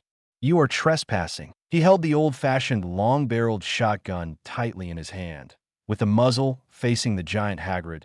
"I sternly warn you." But before Uncle Vernon could finish, Hagrid stood there and stretched out his hand. He easily jumped a long distance and grabbed the gun in Vernon's hand. Hagrid exerted a little force in his hand, just like tying a rope, and easily tied a knot around the barrel of the gun and threw it into the corner of the room. "Harry, I'm really surprised that you turned into a girl. But anyway, at this time, he turned around and turned his back to the Dursleys. "Happy birthday to you. I have something for you, Hagrid took out a slightly flattened box from the inner pocket of his huge black coat. This was the first time Harry received a decent gift, On his 10th birthday last year, he only received a few hooks for hanging clothes and Uncle Vernon's old socks. Anyway, what was in Hagrid's box would never be worse than old socks. Harry opened the black box with trembling hands and found a large chocolate cake that had been flattened and looked sticky. On the top of the cake, it was written with green syrup, "Happy Birthday, Harry." At this time, the Dursleys were crowded at the foot of the stairs, trembling and afraid to speak. Hagrid completely ignored them and set his eyes on the empty fireplace. Hagrid took out his umbrella and waved it up and down at the cold fireplace. 3 fireballs flew out from the tip of his umbrella, and a blazing fire began to burn in the fireplace. The fire lit up in the damp wooden house, and Harry felt warm all over, as if he had jumped into a warm pool. Hagrid sat in front of the fireplace and began to take out various things from his coat pocket. A copper kettle, a pack of flattened sausages, a poker, a teapot, several chipped cups, and a bottle of amber liquid. He grilled several sausages and handed them to Harry. The smell of sausages filled the whole room, and Harry ate them so fast that he almost had no time to say thank you. After Harry finished the last bite of sausage, he breathed a sigh of relief and whispered, "Thank you, Mr. Hagrid." Hagrid took a sip of tea comfortably. "Harry, you don't have to be so polite. Just call me Hagrid. Everyone calls me that. By the way, I haven't told you about my situation yet. I am now the key keeper and grounds guard of Hogwarts. Of course, you must know Hogwarts, the world-famous magic school." I don't know." Hagrid was shocked when he heard what Harry said. Harry quickly apologized. I'm sorry." Hagrid turned around and glared at the Dursleys, scaring them into hiding. They should be the ones to say sorry. "I heard you didn't get the owl letter, but I didn't know you hadn't heard of Hogwarts." Merlin's beard. "Harry, aren't you curious about where your parents learned all that?" "Everything what?" Harry was a little confused. He had lived with his aunt's family since he could remember. He knew he had parents, but his parents were more like familiar strangers to him. "Everything what?" Hagrid jumped up suddenly, his beard curled up in anger, and the whole hut seemed to be filled with him. Answer me! Answer me!" He yelled at the Dursleys who were shaking against the wall. "Doesn't Harry know anything?" Harry felt a little strange when he heard Hagrid say that he didn't know anything, and subconsciously said, "There are some things I still know. I went to school, and my grades are not bad. Math and other homework." But Hagrid shook his head. "Harry, I mean that world. My world. Your parents' world. Your world." "What world?" Hagrid was so angry when he saw Harry's puzzled expression. He yelled, "Dursley!" Uncle Vernon and Aunt Petunia hugged each other, their faces pale. Hagrid tried to calm down his anger and asked Harry tentatively, "Harry, you at least know about your parents, right? They are famous, and you are famous too." Harry's face was even more confused. "What? My parents are not famous, right?" Even Hagrid became confused. "Harry, you don't know. Don't you know who you are?" At this time, Uncle Vernon suddenly came over with Aunt Petunia. His face was very pale, and he said calmly, "Sir, please stop talking. Don't say anything to this child." Hagrid was furious, and every word he said was full of anger. "Have you never thought of telling him? You didn't tell him the contents of the letter left by Dumbledore?" "I was there. I saw Dumbledore leave a letter to Harry with my own eyes. How dare you hide it from Harry for so long?" Harry said anxiously, "What did you hide from me?" Uncle Vernon yelled, and Aunt Petunia panicked, with some pleading in her tone. "Shut up. Don't say anything." Hagrid ignored them at all, but looked at Harry and said softly, "Harry, you are a wizard." The hut suddenly became silent, with only the howling wind and surging waves outside. Chapter 13 that night. I lost my sister. Harry was a little bit unbelievable and asked in a low voice, "I am..." "What?" "A wizard, Harry. You are a wizard, and the best one." Hagrid's face was full of encouragement. "Harry, you are a good boy. I believe that as long as you go through a period of training, you can become an excellent wizard." "Hagrid, although I don't know Dumbledore, but I guess you and Dumbledore, you must have made a mistake." Harry's voice was very soft, as if he was worried that his voice would be too loud and break a dream. "I can't be a wizard. I'm just Harry." Hagrid looked at Harry with eager eyes. "Harry, when you were little, I held you in my arms. I believe that you are born extraordinary. Besides, even if I am wrong, Dumbledore will never be wrong. I think it's time to show you the letter. Harry took a letter that Hagrid took out of the inner pocket of his coat. The envelope was light yellow in color, and it was written in light green ink. See, Hut on the Reef, on the floor, to Mr. Harry Potter. He pulled out the letter and read, Hogwarts School of Witchcraft and Wizardry, Headmaster, Albus Dumbledore. Dear Mr. Potter, we are pleased to inform you that you have been accepted to study at Hogwarts School of Witchcraft and Wizardry. Wait for your owl to bring your reply. Harry had so many questions in his mind that they looked like fireworks exploding, and he didn't know what to ask for a moment. After a long while, he stammered, Hagrid, what does the letter mean when they say they expect my owl to reply? I remember. Hagrid slapped his head and took out a lively owl, a long feather pen, and a roll of parchment from an inner pocket of his coat. He hurriedly wrote a note, and Harry glanced at it and saw that it said, Dear Mr. Dumbledore, the letter has been given to Harry. I will take him to buy the things he needs tomorrow. The weather is terrible. I wish you all the best. Hagrid rolled up the note and let the owl fly into the storm with it. Then he closed the door as if he had just drunk a glass of water. At this time, Uncle Vernon suddenly approached the fireplace, and the fire in the fireplace illuminated his pale face clearly. He won't go. Hagrid snorted. I want to see how you muggles will stop a wizard from going to Hogwarts. Harry asked curiously, what are muggles? Hagrid said, muggles are a general term for people like them who don't believe in magic. Harry, it's unfortunate that you grew up in such a family that doesn't believe in magic. Uncle Vernon's voice trembled, but after he spoke, he seemed to have a courage. When we adopted him, we swore that we would never let him touch those garbage. Never. You knew it a long time ago. Harry, you've known for a long time that I'm a wizard? You've known for a long time, but you never planned to tell me? Of course I know. Aunt Petunia's originally flustered expression suddenly calmed down, with some sarcasm in her tone. How could I not know? My beloved sister actually has such a talent.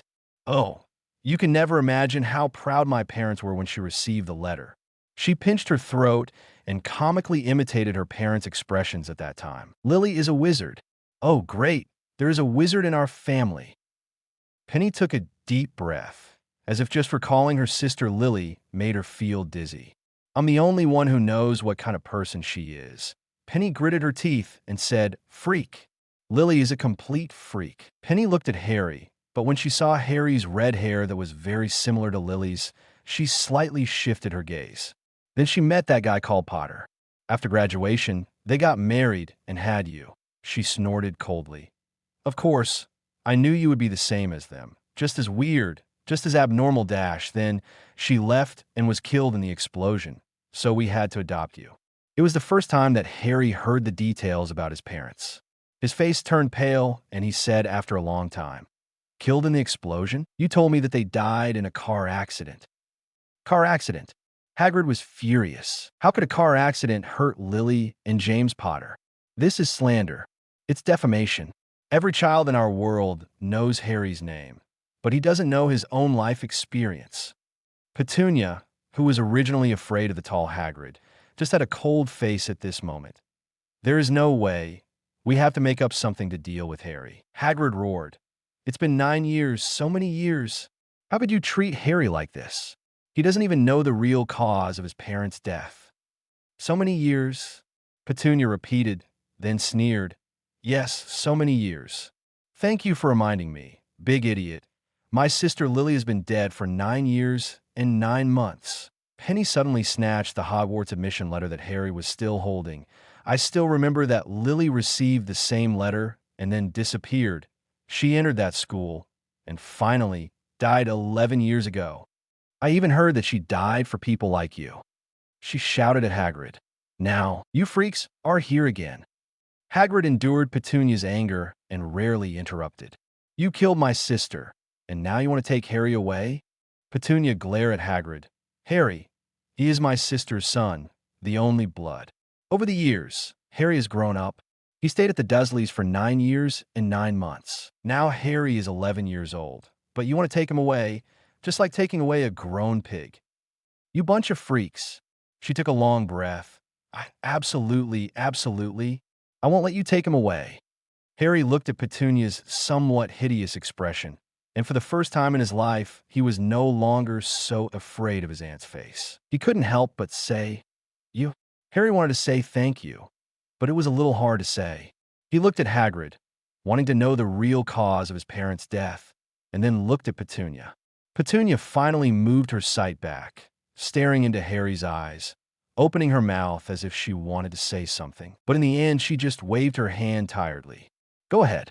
I think I knew that since Lily is that kind of person, she is born to belong to the wizarding world. Then you must be the same." Harry finally made up his mind and walked towards Hagrid. Behind him, Petunia sighed. "Harry, the night you lost your parents, I also lost my sister." Chapter 14, Harry. You defeat Voldemort. Harry turned back to look at Petunia, only to find that the Dursleys had gone upstairs and slammed the door. Hagrid had said nothing when Petunia was angry just now. Now he suddenly shouted towards the stairs. "You rude Dursley brat! That's the cake I gave Harry." Harry then realized that Dudley had stolen the crushed chocolate birthday cake without knowing when. Hagrid was about to go upstairs angrily, but Harry stopped him. "Hagrid, let him take the cake, it's okay. I really want to know about my parents now. What happened on the night they died?" The anger on Hagrid's face disappeared, and he suddenly looked anxious. "I never thought it would be like this." Hagrid's tone became low. "Dumbledore went out more than 10 days ago. After returning to Hogwarts, he has been busy with some magical mechanisms and dark magic. So he asked me to come to you. He told me that you don't know a lot of things, and you may encounter some troubles." So Hagrid sighed. "Harry, I don't know if it's appropriate for me to tell you these things, but someone has to tell you." As he spoke, he grilled a few more sausages for Harry. "Eat something. I'll tell you everything, but I can't tell you the whole picture, because there's still many mysteries." Hagrid stared at the fire in the fireplace for a while, then said, "I think we should start with a name called—" "Oh, you should know his name. Almost every wizard knows him. Who is he?" "Well, I don't want to mention his name unless I have to." "No one wants to mention it." Harry was very confused. "Why don't you want to mention it?" "Harry, because people are still scared. Alas, there was a wizard at that time, and he later became bad. Very bad. It couldn't be worse. His name was—" Hagrid swallowed, but still couldn't say a word. "Can you write it out?" Harry reminded. "No, I can't spell that name." "Okay, his name is Voldemort." "Voldemort." Hagrid couldn't help shuddering. "Harry, don't say that name." Anyway, this wizard began to recruit disciples for himself about 20 years ago, forming a powerful dark force. Those were really dark days, Harry. You didn't know who to trust, and you didn't dare to make friends with strange wizards and witches. And many terrible things happened. He took over our world. Of course, some people opposed him, and he killed them all. Your parents, they're the best wizards and witches I know. Facing that terrible wizard, they stood up bravely, and the result was... He came to the village where you lived on Halloween Eve 10 years ago. You were only 1 year old at the time. He came to your house, and Hagrid suddenly took out a big and dirty handkerchief to blow his nose, and the sound was as loud as a trumpet. "I'm sorry," he said. "This is sad news. I know your parents, and you couldn't ask for better people. Alas, the mysterious man killed them, but no one knows why he wanted to kill you. Maybe he wanted to kill everyone, but he didn't succeed." Hagrid reached out and gently pointed at the lightning-shaped scar on Harry's head. "Harry, have you ever thought about how you got the scar on your head? It was a wound left by a very powerful spell. That spell killed your parents and destroyed your family, but it didn't work on you. So you became famous because of it, Harry. No one that wizard decided to kill could escape. Only you survived. Harry, you're the only one who survived." Listening to Hagrid's words, some strange and familiar scenes appeared in Harry's mind, which seemed to be some memories he had long forgotten. In those memories, he saw a dazzling green light and heard a loud and brutal laugh. Harry subconsciously asked, "So, I'm sorry, what happened to the you-know-who later?" "Good question, Harry. He disappeared. On the night you were going to be killed, the you-know-who disappeared, which made you famous. Some people say he's dead, but I think that's nonsense." Hagrid breathed a sigh of relief. "But even if the you-know-who is still alive, he must have lost his magic power and is too weak to do evil. Otherwise, all this can't be explained if his magic power is getting stronger and stronger. Why did he disappear?" "Harry, Something must have happened the night the you-know-who disappeared. Hagrid looked at Harry with eager eyes. No one knows what happened that night. But one thing is certain, you frustrated the you-know-who. That's it. But Harry did not feel proud of Hagrid's words. On the contrary, he was a little overwhelmed and thought that all this was a terrible mistake. Poor Harry, would he be a wizard? He has been living under the bullying of Dudley and the humiliation of Aunt Petunia and Uncle Vernon. If he was really a wizard, then when he was bullied and locked in a small storage room, why didn't those bullies have ugly pimples like the mangy dog next door? If he had defeated the terrifying, mysterious man in a magical world, why would he be chased by Dudley? Hagrid, Harry said softly, I think you must be mistaken. I can't be a wizard. Who knew that? Hagrid suddenly laughed. You said you're not a wizard? Then when you are afraid or angry, haven't strange things happen around you? Harry looked at the flames in the fireplace and immediately thought of the strange thing that he turned into a girl more than 10 days ago. In addition, when he was in a bad mood or angry when he was chased and beaten by Dudley, there was always a way to prevent him from chasing. The last time Dudley went to the park on his birthday, he unknowingly retaliated against Dudley. He released a python to scare Dudley. Harry came back to his senses and smiled at Hagrid. And then he found that Hagrid also had a smile on his face. Okay, Harry found that he easily accepted the identity of a wizard, but he was still a little worried. Hagrid, in wizard schools, I mean Hogwarts, will there be frequent exams? What if I am an unqualified wizard? If Hogwarts finds that I am not good enough, will I be expelled directly? Harry, Hagrid said puzzledly, your parents are both outstanding graduates of Hogwarts. They were the prefects of their respective grades when they were in school. Why do you think so? You are their child. How can you not be good enough? Hagrid, you should have seen what my parents looked like when they were young, right? Harry said, I want to ask, do they have strange things like me when they were my age? For example, my mother became a boy, my father became a girl, etc. More than 10 days ago, I didn't know why I became a girl, and now I can't change back. Chapter 15, Harry. I am the rich person? Hagrid scratched his head. Harry, what happened to you is really rare. But don't worry, I can tell Dumbledore about your situation. He is the best wizard in Hogwarts. There must be a way. I will write to him now. Hagrid jumped up and fumbled in his coat pocket. While searching, he muttered, Where is the owl? I didn't bring only one with me. Hagrid grabbed a bunch of keys, small pellets, balls of string, mint candies, tea bags, and even some dog biscuits and 2 live dormice in his coat pocket. But he didn't find the owl. He was a little discouraged. Harry, I just used up my last owl to write a letter back to Dumbledore. Let's wait until later. Hagrid, you can use magic. Can't magic contact Dumbledore? As far as I know, there are indeed some magic that can directly contact Dumbledore. But it's too difficult. I can't. And, strictly speaking, I can't cast spells with a wand. I'm not qualified. I'm only allowed to use it for a while when I look for you or send you a letter. This is why I took this job and came to you. Harry curiously asked, You are also a wizard. Why don't you have the qualifications to cast spells? Hagrid was a little embarrassed to say, I used to go to Hogwarts, but to tell you the truth, I was expelled. I was expelled in the 3rd grade. They broke my wand, confiscated a lot of my things, and wanted to drive me away. But Dumbledore asked me to stay and look after the hunting grounds. He is really an amazing person. When Harry heard that Hagrid was expelled, he immediately felt a sense of crisis. It seems that Hogwarts will also expel students. So he couldn't help asking, Hagrid, why were you expelled? But Hagrid seemed not to hear it and suddenly said loudly, It's too late. We still have a lot of things to do tomorrow, and we have to buy books and so on tomorrow morning. Let's go to bed early. He took off his black coat and threw it to Harry. Just cover it with this. Don't worry if there's something moving inside. It's 2 dormice. They're very cute and don't bite people. No words all night. Harry woke up early the next morning.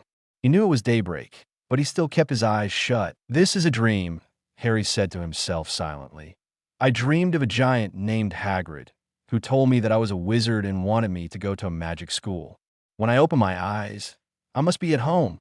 Suddenly, there was a snapping sound. Is it Aunt Petunia knocking on the door? Harry's heart sank, but he didn't open his eyes because the dream was so good. Snap, snap, snap. Okay, Harry muttered. I'll get up now. He sat up, and Hagrid's thick coat slipped off his body. The cabin was full of sunshine, and the storm had passed. Hagrid slept on the collapsed sofa. An owl was knocking on the window with its claws, holding a newspaper in its mouth. Yes, it's true. Harry rubbed his eyes, and a huge joy filled his heart, like a gradually inflated balloon, making his feet a little light. Wizards are real, and the magic world is real. His life over the past few years has really changed completely, except that he was a little uncomfortable with becoming a girl. Everything seemed so beautiful. At this moment, Harry suddenly felt something. He reached out to touch his hair and found that his long red hair had turned back to short black hair. Harry rushed into the bathroom to check his condition, then ran out quickly and woke Hagrid up. "Hagrid, wake up! I'm back again." Hagrid squinted at Harry in a half-awake state, muttering, "James, why are you?" As he spoke, he was silent for a while, then exclaimed, "Harry, you turned into a boy." Harry corrected, "Yes, I just turned back to my original appearance." Hagrid couldn't help but sighed. "Harry, I didn't expect that when you turned into a girl, you looked very much like Lily, and when you turned back into a boy, you looked very much like James when he was a child." He jumped up from the ground. "Let's go. There's no time to lose. Let's set off quickly. There are still many things to do today. Although you have turned back, I think I still need to write a letter to tell Dumbledore about your situation. In this way, we have to go to Diagon Alley to borrow an owl." Pa, pa, pa. At this time, Hagrid noticed the owl that was knocking on the window persistently. He opened the window, and the owl flew in and threw the newspaper on Hagrid. Then, it pecked Hagrid with its beak. Hagrid easily blocked the owl with one hand, turned around, and said to Harry casually, "Give it 5 nuts." "Nuts? Those small coins are in my coat pocket."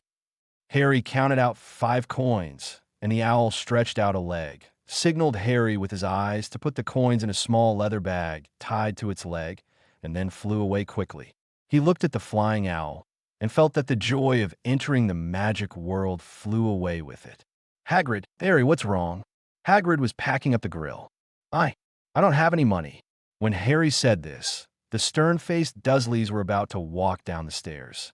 But when Petunia saw Harry, who had turned back into a boy, she frowned, and the coldness on her face turned into disgust, and she turned around and went back upstairs. During the 10 days when Harry became a girl, he felt that the Dursleys' attitude towards him could be regarded as courteous by Dursley standards. But when he turned back into a boy and saw Aunt Petunia's familiar disgusted expression, he knew that the Dursleys treated him the same way as before. Harry sighed and pretended to be indifferent and said, "Hagrid, you saw it too? Aunt Petunia's family. They won't spend money for me to learn magic." Hagrid smiled and said, "Don't worry about that. You don't think your parents left you nothing, do you? But even the house they lived in was destroyed by the mysterious man. Harry, no one will keep money at home. I'll take you to Gringotts, that is, the Wizard's Bank." Do wizards also have banks? There's only one, Gringotts, which is opened by goblins. Hagrid looked at the surprised Harry, came close to Harry, lowered his voice, and whispered, "You can't let your muggle aunt hear this. Harry, your parents left you a lot of money." Harry was a little surprised. He didn't expect that he was actually considered a rich man in the wizarding world. At the same time, in Wu's orphanage, Lin Xiu, who was preparing for the arrival of the Hogwarts professor, was flooded with system prompts. Ding! Shock detected. Drawing treasure chest for the host. Chapter 16, The Treasure Chest, dropped by Hagrid, super physique. Ding! Rubius Hagrid's shock is detected. Drawing a treasure chest for the host. Congratulations to the host for getting a silver treasure chest. Ding! Rubius Hagrid's shock is detected. Drawing a treasure chest for the host. Congratulations to the host for getting a silver treasure chest. Looking at the prompts in the system, Lin Xiu was a little confused. It seems that the unstable polyjuice potion on Harry's body has taken effect, shocking Hagrid. But why is this shock not a one-time emotion, but divided into 2 times? A bit strange, but none of this matters. The most important thing is that it's time to open the treasure chest now. System, open the treasure chest. Ding! The silver treasure chest has been opened. Congratulations to the host for obtaining primary magical beast affinity. Congratulations to the host for obtaining primary non-human constitution. Lin Xiu focuses attention on the system space and sends two warm red sparks. He has discovered it. In addition to physical props, the things that can be opened from the emotional treasure chest include some intangible rewards, such as magical talent or spell mastery. These intangible rewards are manifested as sparks of various colors in the system space. Lin Xiu focused his attention on the two sparks stored in the system space. Primary magical creature affinity. Hagrid is good at taking care of various magical animals, including dangerous creatures. These abilities may have been accumulated slowly when he was raising pets or dealing with creatures in the Forbidden Forest. Although he was not a fully competent teacher at first, the experience he accumulated in taking care of magical animals allowed him to obtain the position of professor of the care of magical creatures class. In 1995, when Hagrid, who had been teaching formally for 2 years, was retained by Dolores Umbridge for observation, most students except Slytherin College admitted that Hagrid's teaching level had made great progress. The magical animals that Hagrid had introduced in class included hippogriffs, flobberworms, blasting-tailed scruts, nifflers, unicorns, and thestrals. The animals he has raised or cared for include Fluffy the three-headed dog, Fong the hound, Norbert the Norwegian ridgeback, Aragog the acromantic spider, Buckbeak the hippogriff, etc. In addition, Hagrid also took care of his half-brother, Grop, a giant, in the Forbidden Forest. After use, you will have an affinity for some magical animals, be able to understand the meaning of magical animals to a certain extent. You can establish a connection with some magical animals, and you can let creatures that trust you assist you in attacking. All magical animals will have the lowest desire to attack you. Primary inhuman constitution. When Vernon Dursley warned Hagrid of trespassing with a gun, Hagrid directly snatched the gun and tied a knot easily, as if the gun was made of rubber. During the Battle of Hogwarts, Hagrid threw Walton McNeil to the other end of the Great Hall and knocked him unconscious against the stone wall. Whenever Hagrid patted someone on the back or shoulder to show his friendliness, other people usually couldn't withstand Hagrid's huge strength. One day in early 1996, Dolores Umbridge became the new headmaster of Hogwarts. She decided to forcibly take Hagrid, who supported Dumbledore, away from her residence, and even prepared to put Hagrid in Azkaban. One midnight, she found several officials from the Ministry of Magic and went to Hagrid's hut together to try to subdue him by force. In order to protect Hagrid, the big dog Fong rushed to the wizards around Hagrid again and was finally hit by a stunning spell and fell to the ground. Professor Minerva McGonagall rushed out of the castle after hearing the noise and wanted to protect Hagrid, but was hit by 4 stunning spells at the same time and fell to the ground unconscious. Hagrid roared wildly and picked up one of the Aurors who was chanting the spell and threw him out. At least 6 people used stunning charms on Hagrid at the same time, but Hagrid was not affected too much. Instead, he knocked them down with his bare hands and then escaped safely. After using it, you will have a primary inhuman physique. Your physical appearance will not change significantly, but your strength will be much greater than that of ordinary people. In addition, you will also have good physical strength and endurance. You will be able to resist most malicious spells, and you will be resistant to spells including some black magic. Good guy. The things in Hagrid's treasure chest are also good. After reading the system description, Lin Xiu immediately chose to use it. Suddenly, he felt strange changes all over his body. His skin became smoother, his muscles became tighter, and the whole person became extremely strong. Lin Xiu clenched his fist lightly and immediately felt a strong force. In addition, his energy became extremely abundant. It was morning now. When Lin Xiu just woke up, he was still a little confused, but after obtaining the primary inhuman constitution, the whole person suddenly became extremely energetic. At this moment, he had endless energy all over his body, and he felt a little itchy in his heart and wanted to test his current strength. But he was a little worried that he would run too far away from the orphanage and encounter black wizards like last time. So he simply tested it secretly in the orphanage. At the speed of a 100-meter sprint, He ran 10 kilometers in one breath and stopped without breathing at all. He did 5,000 push-ups at a time, without any effort. Finally, Lin Xiu quietly ran to the door of the orphanage and tried his hand at the cars parked at the door when no one was paying attention. He found that he could lift them easily. If he was not worried about attracting too much attention, he would even want to try to lift those cars directly. But he finally gave up. About a morning later, Lin Xiu basically tested his body. Inhuman physique, so terrifying. Back in his room, Lin Xiu had fully felt the power of this inhuman physique. His entire physique has been enhanced, not just strong.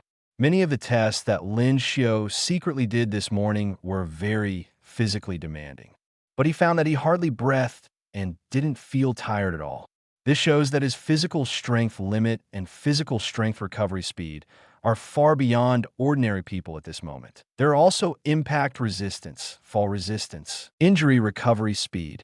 In addition, he has little chance to test the ability to resist spells now.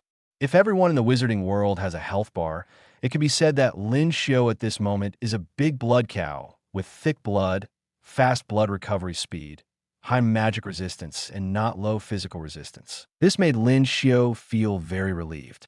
He finally had a little confidence in the crisis-ridden magical world. And Lin Xiu had no chance to try the magical animal affinity that Hagrid opened in the emotional treasure chest. He could only make plans after he went to Hogwarts to see those magical animals. Lin Xiu was looking forward to his upcoming magical journey to Hogwarts, which made the rest of his days a little difficult. He was almost counting the days on the calendar. In Lin Xiu's expectation, the first Sunday of August arrived. On this day, Lin Xiu got up early and quickly packed himself. He stood guard at the door of Wu's orphanage, looking out for time to time, wanted to see which professor would come to guide him to understand the magical world and go to Diagon Alley. Dean Ms. Oakby also accompanied Lin Xiu and waited together. At 8:55, a figure wearing a thick hat full of patches appeared in Lin Xiu's sight. She was a short lady with flowing gray hair who looked quite old. She quickly walked up to Lin Xiu and Ms. Oakby and said in a cheerful tone, "Good morning. It's a nice day today, isn't it? I'm Pomona Sprout, professor of herbology at Hogwarts. In addition, I'm also the head of Hufflepuff. Nice to meet you." Chapter 17, Professor Sprout, the Leaky Cauldron. Hello, Professor Sprout. I'm Lin Xiu. Hello, I'm the child's guardian, Martha Oakby. Professor Sprout smiled and shook hands with Ms. Oakby. She stared at Ms. Oakby for a while and suddenly said, "Ms. Oakby, I wonder who Ms. Idris Oakby is to you. She is my grandmother. Do you know her? She's a good person." Sprout said gratefully, "My brother Rocco Sprout is a squib." After hearing about Angus Buchanan's deeds, you know Angus Buchanan, right? He is the first squib in history to participate in the Hogwarts sorting ceremony dash. In short, my brother was inspired by Angus Buchanan's deeds, and he also wanted to try to get on the sorting hat to identify his own magical talent. Of course, he failed that time, and he was deeply shocked. Later, I learned that he went to Dorset with the help of Ms. Idris Oakby and settled down there. He is living a good life now. When I visited Rocco once, I learned that your grandmother helped many people, not just Rocco, and a large number of them were squibs. I heard that your grandmother also founded the Squib Support Association. Ms. Oakby smiled. She has always been my pride. I was just talking, here's this. As she spoke, Professor Sprout took out a round potion from her clothes, with dark green liquid swaying inside. Ms. Oakby said in surprise, "Is this a magic potion?" Herbicide, the formula is very simple. I made it myself using flobberworm mucus, but it works very well and can help remove weeds in the field. I use it often. I see that your yard is very large and there are many weeds. It may be troublesome to use manpower alone, but can things from the wizarding world be used here? Don't worry, I took out a diluted version, which will not have any bad effects. Professor Sprout sent the herbicide out and said in a relaxed tone, "Since Ms. Oakby has your grandmother's background, I think you must have some knowledge of the magic world. Then I will take this child to Diagon Alley to buy things for school, and I will send him back after the purchase. By the way, bring some muggle cash, which will be exchanged for wizard currency when the time comes." Please wait a moment. Ms. Oakby quickly came out of the office and handed Lin Xiu a small gray bag, which was jingling inside. It was obviously some coins Professor Sprout quickly thought of wizard currency. Listening to the sound, it seemed to have the softness of gold galleons and the crispness of silver sickles, and the sound of copper nuts was almost unheard. Professor Sprout was surprised for a while at first, but soon understood that Ms. Oakby was not completely ignorant of the magic world, and it was normal for her to have wizard currency. After she said goodbye to Ms. Oakby with Lin Xiu, she walked to a secluded place and then put her hand on Lin Xiu's shoulder. Hold your breath. It may be a little uncomfortable, but it will be over soon. After that, Professor Sprout activated the apparition. Bang! After a loud explosion, the two men disappeared in a spiral. Lin Xiu felt the space around him suddenly compressed again. It was pitch black, and there was a strong squeeze from all directions. But with the experience of apparition with Dumbledore last time, he felt much better this time and recovered quickly. The next second, his vision became clear from blurry, and he found that he and Professor Sprout appeared in an alley. This is apparition, Professor Sprout explained on the side. It is a common way for wizards to travel. She watched Lin Xiu recover after just a few deep breaths, and was a little surprised. Mr. Lin Xiu, you performed better than I thought. Lin Xiu smiled. Professor, thank you for your compliment. Professor Sprout pointed to the front of the alley and said, It's here, the Leaky Cauldron, a very famous place. This is a dirty and narrow bar. If Professor Sprout hadn't pointed out, Lin Xiu might not have noticed it. People who hurried past didn't even look at it. Their eyes only fell on a large bookstore on one side and a record store on the other. They seemed to not see the Leaky Cauldron at all. Lin Xiu had a strange feeling that only he and Professor Sprout could see the bar. Professor Sprout took the lead, and Lin Xiu followed him into the bar.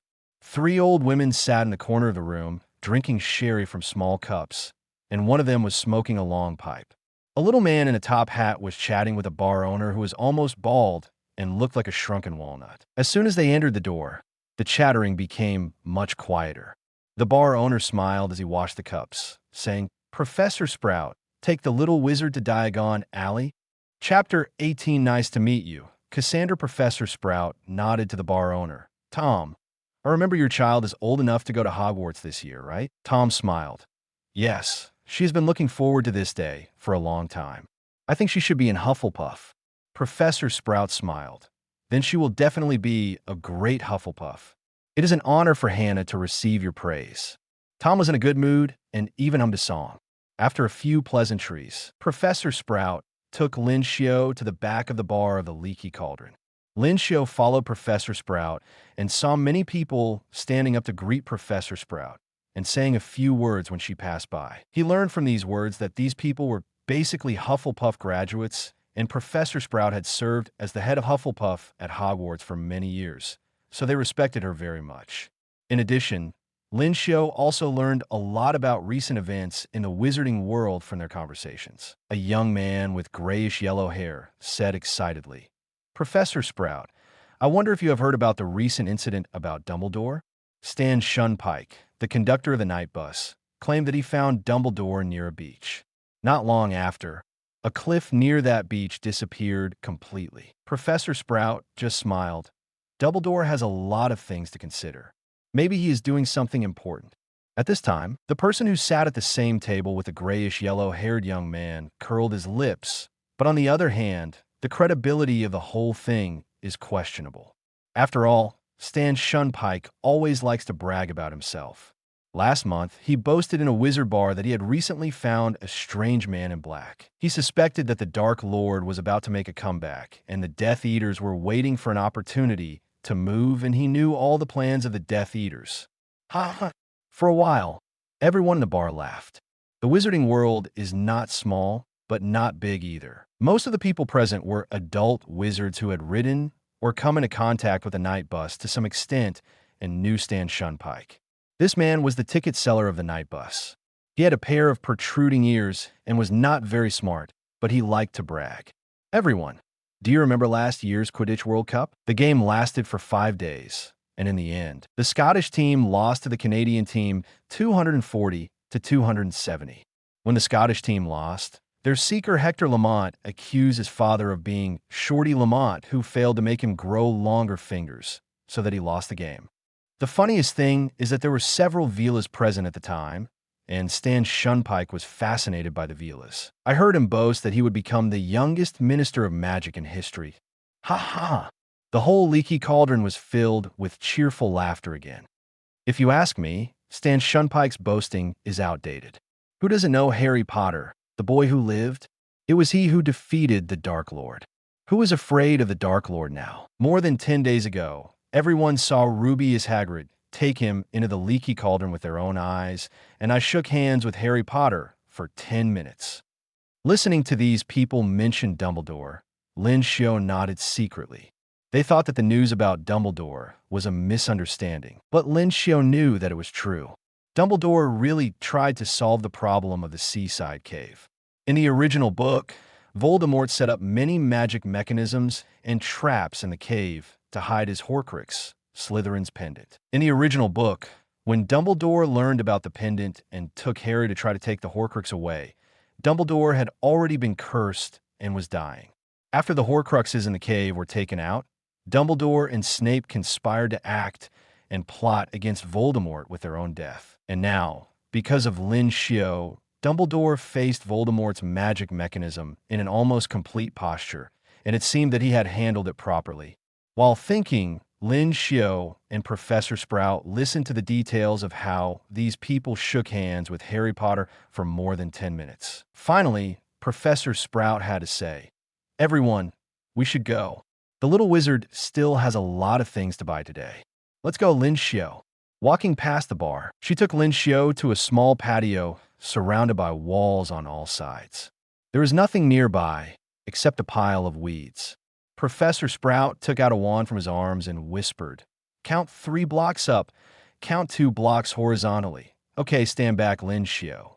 She tapped the wall 3 times with her wand. The next moment, the brick she had struck began to tremble and to move, and a small hole appeared in the middle of it, which grew larger and larger, until soon a broad archway appeared before them, leading to a winding, endless cobblestone street. "Welcome," Professor Sprout said with a gentle smile. "Lin Xiu, welcome to Diagon Alley." The two walked through the archway, and behind them, the originally wide archway quickly narrowed and turned back into the original solid wall. In front, the dazzling sunlight was projected on a pile of pots outside the nearest store. Above the pot hung a sign: copper brass tin-plated silver cauldrons, complete models, automatic stirring foldable. The crucible is one of the necessary items for the start of school. You need to buy one. Professor Sprout took Lin Xiu into the store, and the name of the store on it was Parchi Crucible Shop. There are many shops and objects along the way. In front of a pharmacy, a fat woman shook her head and complained, "Dragon liver, 17 sickles an ounce, they are crazy." A low and soft humming sound came from a dark shop, and a sign in front of the door read, "Eeyore Owl, Shop Gray Owl, Screech Owl, Grass Owl, Brown Owl, Snowy Owl." Several boys of Lin Xiu's age had their noses pressed against the glass of the window display, which was filled with flying brooms. "Look," Lin Xiu heard a boy say, "that's the new Nimbus 2000. The highest speed dash." Other shops sold robes, some sold telescopes, and the most bizarre silverware Lin Xiu had ever seen. Other windows were filled with baskets of bat spleens and eel eyes, piled with spell books, quills, rolls of parchment, medicine bottles, lunar globes. "We're at Madame Malkin's robe store," said Professor Sprout. "Lin Xiu, since Madame Oakbeth has given you some money, there's no need to go to Gringotts. Let's buy you a uniform first." Madame Malkin was a short, fat witch with a sweet smile and dressed in purple. "Ah, Professor Sprout, welcome. You brought a lovely little wizard." Madame Malkin spoke before Lin Xiu could speak. "Are you buying Hogwarts uniforms, dear? We have plenty here. All robes are self-ironed and self-repaired. To be honest, there's a girl trying on clothes inside right now." In the back of the store, a little girl with golden curly hair was trying on her black robe on a footstool. Madame Malkin asked Lin Xiu to stand on a footstool next to the little girl, put a robe on him, and pinned it to the right length for him. Lin Xiu could tell from the girl's profile that she must be very delicate. Does it look good? The girl had turned her head at some point and was looking at Lin Xiu quietly. He also saw the girl's appearance clearly.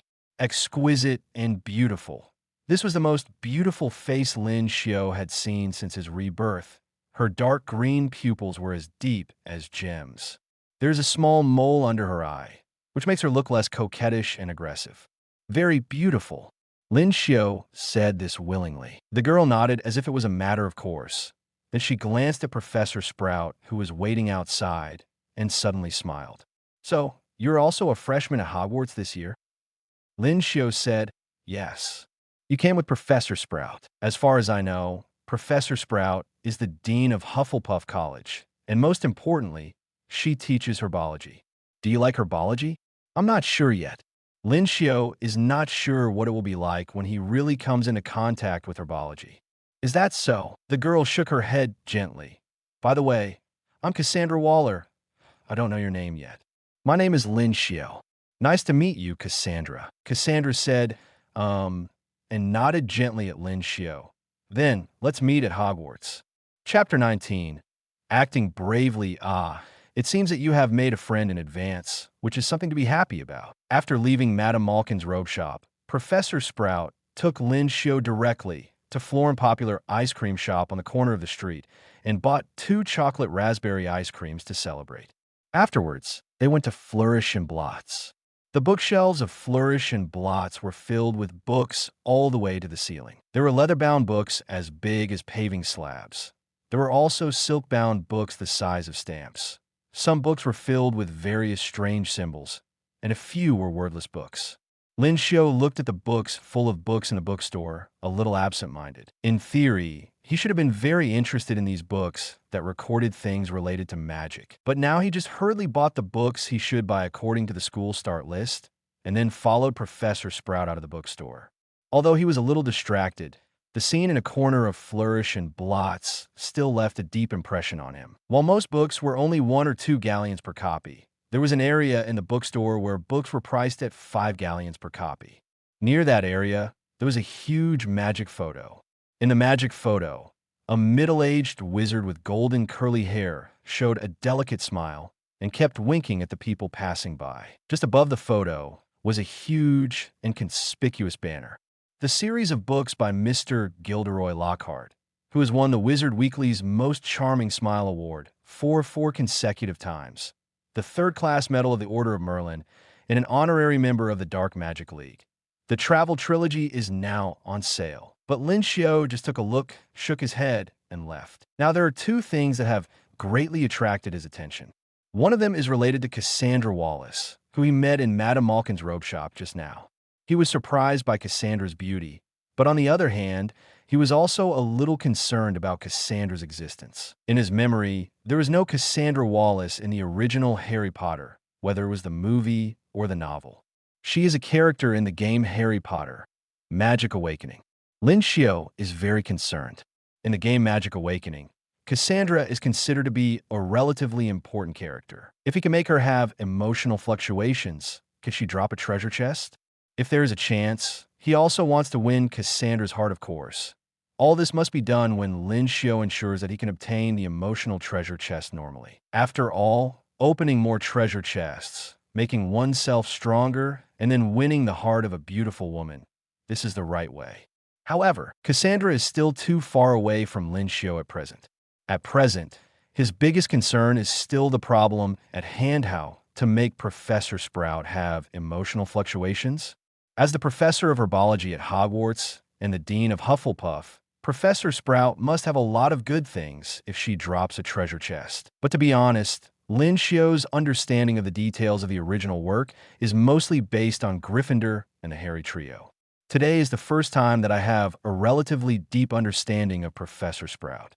The other party is a kind and optimistic person. In the original work, she showed a very obvious sense of justice and was not afraid of power. When Umbridge, the pink toad, drove Dumbledore away and became the headmaster of Hogwarts, she issued a lot of strict decrees to restrict professors and students from exchanging information unrelated to the course. Professor Sprout was resisting in her own way. She learned about Harry's experience from the Quibbler and admired his courage. She gave Gryffindor 20 points in the name of Harry handing over a kettle, making Gryffindor's points worthy of the name. When Professor Dumbledore died and everyone in Hogwarts was sad, many people thought that Hogwarts should be closed.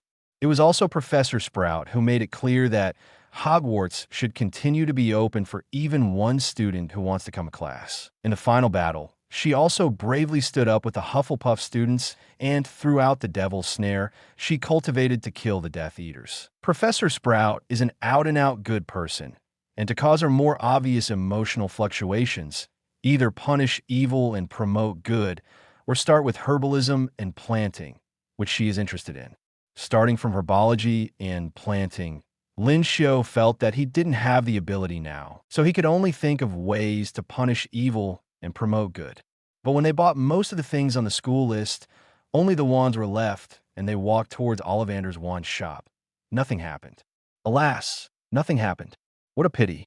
I can only think of a way to cause the professor's mood swings when I get to Hogwarts. I have to take a good look at things related to herbology when I go back, and try to perform well in the first herbology class at Hogwarts, surprise Professor Sprout, and drop a treasure chest. Lin Xiu quickly adjusted his mood and planned to enjoy the rest of the time, especially to focus on experiencing the classic difficult wand selection process in the original book.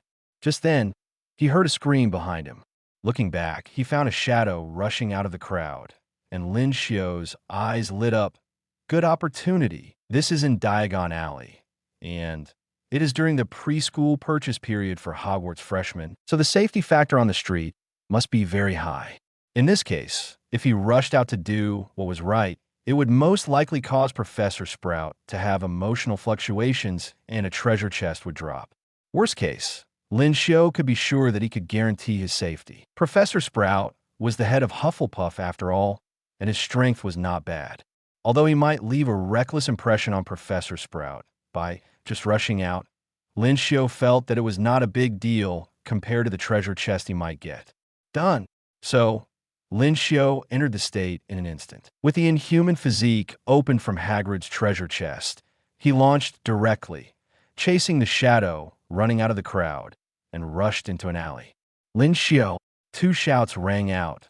One was from Professor Sprout, and the other seemed to be from Cassandra, whom he had met not long ago. But he had no time to think about these. Boy, you are very brave. In the alley in front of him, 3 strong men raised their wands at him with a grin. Chapter 20. Surprise Professor Sprout. Silver treasure chest with a primary inhuman physique. Lin Xiu could easily see the movements of the 3 strong men in the alley.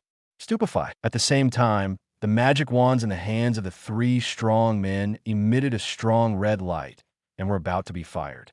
Lin Xiu dodged one of them, but he was unable to dodge the remaining 2 spells, so he took off his robe and threw it out.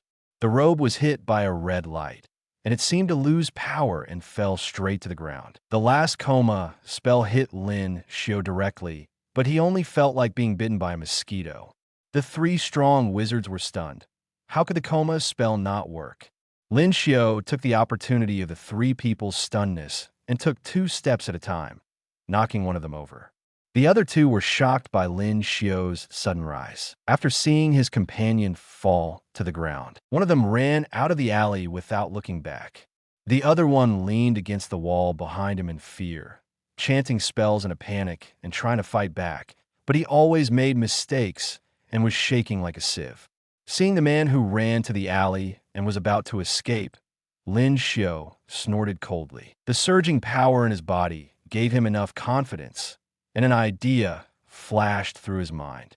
So he directly grabbed the sturdy wizard who couldn't chant the spell, and with a sudden force, he used him as a weapon and threw him directly at the fleeing wizard. Ah! The wizard who was thrown out screamed and hit his fleeing companion. The 2 fell at the alley and groaned in pain. Help! Not long after Lin Xiu finished dealing with the 3 sturdy wizards, the gray-haired Professor Sprout hurried into the alley. Lin Xiu, are you injured? She anxiously checked Lin Xiu's condition, and Lin Xiu shook his head. I'm fine, but I just heard someone shouting for help in the alley. Professor Sprout was a little puzzled, until she saw the three people lying on the ground. The voices of the three wizards became weaker and weaker. "Help me. I think my bones are broken." Merlin's beard. Obviously, Professor Sprout was really surprised after seeing the state of the three people. "Lin Xiu, did you do all this? You defeated three wizards with wands by yourself. You don't even have a wand. This is amazing." As he spoke, Professor Sprout took out his wand and waved it gently. Wingardium Leviosa. The three strong men lying on the ground were lifted up by Professor Sprout's levitation spell. The professor said to Lin Xiu, "Villains appeared in Diagon Alley before school started. This is a very bad incident. I plan to send them to the Aurors patrolling in Diagon Alley. Lin Xiu, do you plan to go to the wand shop by yourself or come with me?" "Professor, I'll go with you." Just then, two middle-aged men in black uniforms came to the entrance of the alley. Professor Sprout heaved a sigh of relief when he saw them. "Gentlemen from the Ministry of Magic, these three are the villains who caused the riot before. They have been subdued. You can take them away for trial." One of them said apologetically, "Professor Sprout, I'm sorry. As Aurors, we should maintain order in Diagon Alley, but this happened. Fortunately, I heard that a brave boy stood up, and the boy was following you at the time. The Aurors saw Lin Xiu next to Professor Sprout, and his eyes lit up. Hello, little warrior. Are you a freshman at Hogwarts this year? If you ask me, you put down these three big guys by yourself, which is really good. I think you are born to be an Auror." Another Auror said with a smile, "Our Auror office has not recruited new people for several years. I wonder if you are interested in becoming an Auror in the future. After you graduate, you can come to the Ministry of Magic and report my name, the tough guy Gadwin." At this time, more and more people poured into the alley, and their deliberately suppressed discussions echoed in the alley. An old woman squeezed out of the crowd with tears in her eyes and grabbed Lin Xiu's hand. "Thank you. Mr. Lin Xiu, thank you. These three people are so hateful that they even stole the money of an old woman like me." More and more people squeezed into the alley. The three wizards who were floating in the air by the floating spell closed their eyes and trembled. Lin Xiu found that these people who squeezed into the alley actually began to shake hands with him. "I am Sco, Mr. Lin Xiu. Thanks to you, you have protected the safety of the shops in Diagon Alley. This is for you to thank you. I declare that in view of Mr. Lin Xiu's heroic performance, our Sco ice cream shop will be 20% off today." Lin Xiu was a little shocked. Wow, there are many talents in the wizarding world. He just dealt with a few thieves who were robbing things, and someone came over and planned to use his reputation to make a profit. Gradually, Lin Xiu realized that his sudden outburst in public was a bit inappropriate, especially in the discussion among the crowd. Some people have compared Lin Xiu with Harry Potter, who appeared in Diagon Alley some time ago. Lin Xiu just wanted to make Professor Sprout have emotional fluctuations and drop the emotional treasure chest, and he had not thought of becoming famous in this way now. Just as he was about to slip away and was thinking about how to speak, Professor Sprout cleared his throat. "Everyone, please don't get too excited. Our little wizard has something to do today. Please make way." As he walked, Professor Sprout's voice became serious. "Mr. Lin Xiu, adult wizards holding wands are very dangerous. I hope you will consider your own safety more next time you face a similar situation." As he approached the two Aurors, Professor Sprout also said appropriately, "Mr. Gadwin, Aurors are the elite among wizards. To become an Auror, you need at least 5 NEWT certificates, and the score cannot be lower than good. You also need to receive 3 years of training in the Auror office. I believe Mr. Lin Xiu is good enough. He is a talented person, but he still needs enough time to grow." When Professor Sprout took Lin Xiu out of the crowd and walked towards Ollivander's wand shop, Professor Sprout asked, "Lin Xiu, I just rejected everyone's gratitude for you. Do you feel uncomfortable?" Lin Xiu shook his head. "Professor, I feel uncomfortable when I'm stared at by everyone, and you just saved me." Professor Sprout breathed a sigh of relief. "That's good. I am worried that you will be affected by these false names and become like Lockhart Gilderoy Lockhart. Have you heard of this name? He is now a successful novelist and the dream lover of many witches. But more than 20 years ago, Lockhart entered school Hogwarts. It was not like this when I joined Ravenclaw College. I had been at Hogwarts for about 20 years at that time. I and many professors believed that Lockhart had good talents. As long as he worked hard, he would definitely achieve good results. But at that time, he was controlled by vanity. Everything he did was just to win more attention for himself, not to become better. He once claimed in class that he could create the Philosopher's Stone, and he also planned to lead the England Quidditch team to win a World Cup and eventually become the youngest Minister of Magic in the United Kingdom. In addition, he once carved his name on the Quidditch pitch in 20-foot-long letters. Then he once projected his huge portrait into the sky like the Dark Mark. One Valentine's Day, Lockhart sent himself 800 Valentine's Day cards, which forced him to cancel his breakfast because the owl that sent the cards brought a lot of feces and feathers, all of which fell into the oatmeal porridge. Professor Sprout said, after graduation, Lockhart became a well-known writer. Many people said that he was persistently fighting against the dark magic, which made many professors feel relieved and felt that he finally got it. But he was indeed controlled by vanity during school and did a lot of ridiculous things. I am worried that you will also be affected. Lin Xiu looked at Professor Sprout gratefully. The professor is really thinking about him. After telling Lin Xiu about Lockhart's feat as a warning, Professor Sprout smiled and said, "Of course, I think you did a good job in being brave. If you were a student at Hogwarts now, I would definitely give your college 10 points. Okay, we're at the wand shop." It was a small, shabby shop with a peeling golden sign on the door. It read, "Ollivander, making fine wands since 382 BC. In the dusty window, a wand was placed alone on the faded purple cushion. Lin Xiu's attention was attracted by the system prompt in his mind. Ding! Pomona Sprout's happy mood detected. Drawing a treasure chest for the host. Congratulations to the host. You won a silver treasure chest. Lin Xiu was overjoyed. Professor Sprout's treasure chest exploded. Chapter 21 Wand Selection. Cassandra surprised. Open the treasure chest. Ding! The silver treasure chest has been opened. Congratulations to the host for obtaining Primary Herbology Mastery. Primary Herbology Mastery. In Hogwarts, most people will marvel at the various magical potions in the potions class, or the various magical animals in the magical animals class, and often subconsciously ignore the importance of herbology. But in fact, many potions and potions require materials grown in herbology, and many magical animals often need various plants and herbology as supplements. One fact is that for nearly 1,000 years, the Hufflepuff basement is the only lounge in Hogwarts that has not been seen by people outside the Hufflepuff College for 1,000 years.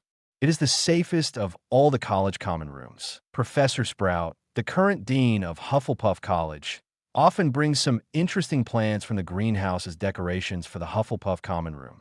It is hard to say whether the safety of Hufflepuff is related to those interesting plants. But everyone knows that the devil's vine can entangle people tightly, and the whomping willow hits people mercilessly. The importance of herbology has been ignored by many people. After using it, you will have some knowledge of herbal medicine. After coming into contact with unfamiliar herbal plants, you will be able to obtain the characteristics of the plant to a certain extent, and you will be less likely to attract the attention of aggressive plants, such as the whomping willow. Good guy. Shenong tastes hundreds of herbs. Lin Xiu chose to use it in his mind without hesitation, and suddenly, he felt that he had some new knowledge in his mind. For example, when Professor Sprout appeared at the door of the orphanage, there was always a faint smell of soil on his body. Lin Xiu didn't think much about it at the time, but now he can distinguish that the smell is mixed with the sweetness of some young mandrake roots. He suspected that he had made a mistake, so he asked tentatively, "Professor Sprout, did you come into contact with soil before you came to the orphanage this morning?" Professor Sprout was a little surprised. "Oh yes, I changed the pots of a few young mandrakes this morning." Lin Xiu, you have a keen observation. I think you will definitely have good achievements in herbology in the future. Thank you for your compliment. Lin Xiu was secretly surprised that his ability to master herbology was quite amazing. When he learned potions, he could go to the Forbidden Forest to collect herbs and prepare potions by himself. This might be a good way to make a fortune in the wizarding world. But now it's time to choose a wand. Ding-ling-a-ling. Professor Sprout pushed the door open, and Lin Xiu saw the situation in the store clearly. The store was very small, with nothing but a bench. Professor Sprout sat on the bench and looked at Lin Xiu with encouragement. Wizards often need to choose their first wand themselves. Go ahead. According to Ollivander, the wand chooses the wizard. Lin Xiu's breathing subconsciously became lighter. The store was very quiet, with thousands of narrow paper boxes stacked around it, all reaching the ceiling. Turning a corner, Lin Xiu saw a beautiful head of golden curly hair at first sight. It was Cassandra. In front of Cassandra, there was an old man who was handing over a wand. After Cassandra took it, she looked at it carefully. The old man had a pair of large light-colored eyes, like two shining moons in the dim store. He noticed Lin Xiu's presence, so he greeted him softly. "Good afternoon, young man. This lady came first. You need to wait a while. Don't worry, you'll be in time." Old Ollivander never lets young wizards down. "You can always find a suitable wand for me." Then Ollivander looked at the wand in Cassandra's hand. 10 inches long, Hollywood. The core material is Vila hair. It must be very suitable for you. Hollywood wands are often suitable for owners who like dangerous and noble tasks. Seems that this lady is likely to achieve extraordinary achievements in the future. Cassandra listened to Ollivander's words and nodded slightly. She took the wand, but did not rush to leave. Instead, she looked at Lin Xiu. Those two Aurors. Had they caught those thieves? Lin Xiu realized that the voice of Cassandra he heard when he rushed out to do justice was not an illusion. Even the two Aurors were called by Cassandra. "Thank you. Although I don't know what Cassandra's motive is, she helped me after all." Cassandra chuckled. "Don't get me wrong. My father works in the Ministry of Magic, and it is his job to protect the Order of Diagon Alley to a certain extent. I didn't go looking for someone just for you. This is to protect the honor of our Wally family." Cassandra shook her head. "I don't know what happened. After Harry Potter came to Diagon Alley some time ago, a mysterious guy appeared in Diagon Alley and looked for something in Diagon Alley. It seems that even Gringotts was alarmed. The security in Diagon Alley is getting worse and worse. Many people took this opportunity to make trouble. The guys you met today are probably guys who want to fish in troubled waters. But don't worry. I have written a letter to my father to ensure that those guys will be locked up in Azkaban and prevent them from doing evil again. They will not come to retaliate against you. Of course, I did this mainly to protect the honor of our Wally family." Looking at Cassandra's serious explanation, Lin Xiu vaguely felt that something was wrong, but he couldn't tell, so he accepted it for the time being. "Young man, come forward." Cassandra made some room for Lin Xiu, but did not walk away. Seeing Lin Xiu looking at her, she blinked. "I'm just a little curious. What kind of wand would you choose for someone like you who rushes straight at bad guys when you see them?" And Ollivander seemed to have only the wand in his eyes. Ollivander said, glancing at Lin Xiu with a sharp look. "Okay, young man, come on. Let me see." He took out a long tape measure with silver scales from his pocket. "Which arm do you use to wield the wand?" "Right hand." "Raise your arm." "Okay." He measured Lin Xiu's size, first from the shoulder to the fingertips, then from the wrist to the elbow, shoulder to the floor, knee to armpit, and finally the head circumference. As he measured, he said, "Each Ollivander wand has a super powerful magical substance. Which is the essence of it, Mr. Potter? We use unicorn hair, phoenix tail feathers, and dragon nerves. Each Ollivander wand is unique because no two unicorns, dragons, or phoenixes are exactly the same. Of course, if you use a wand that should belong to another wizard, you will never get such a good effect."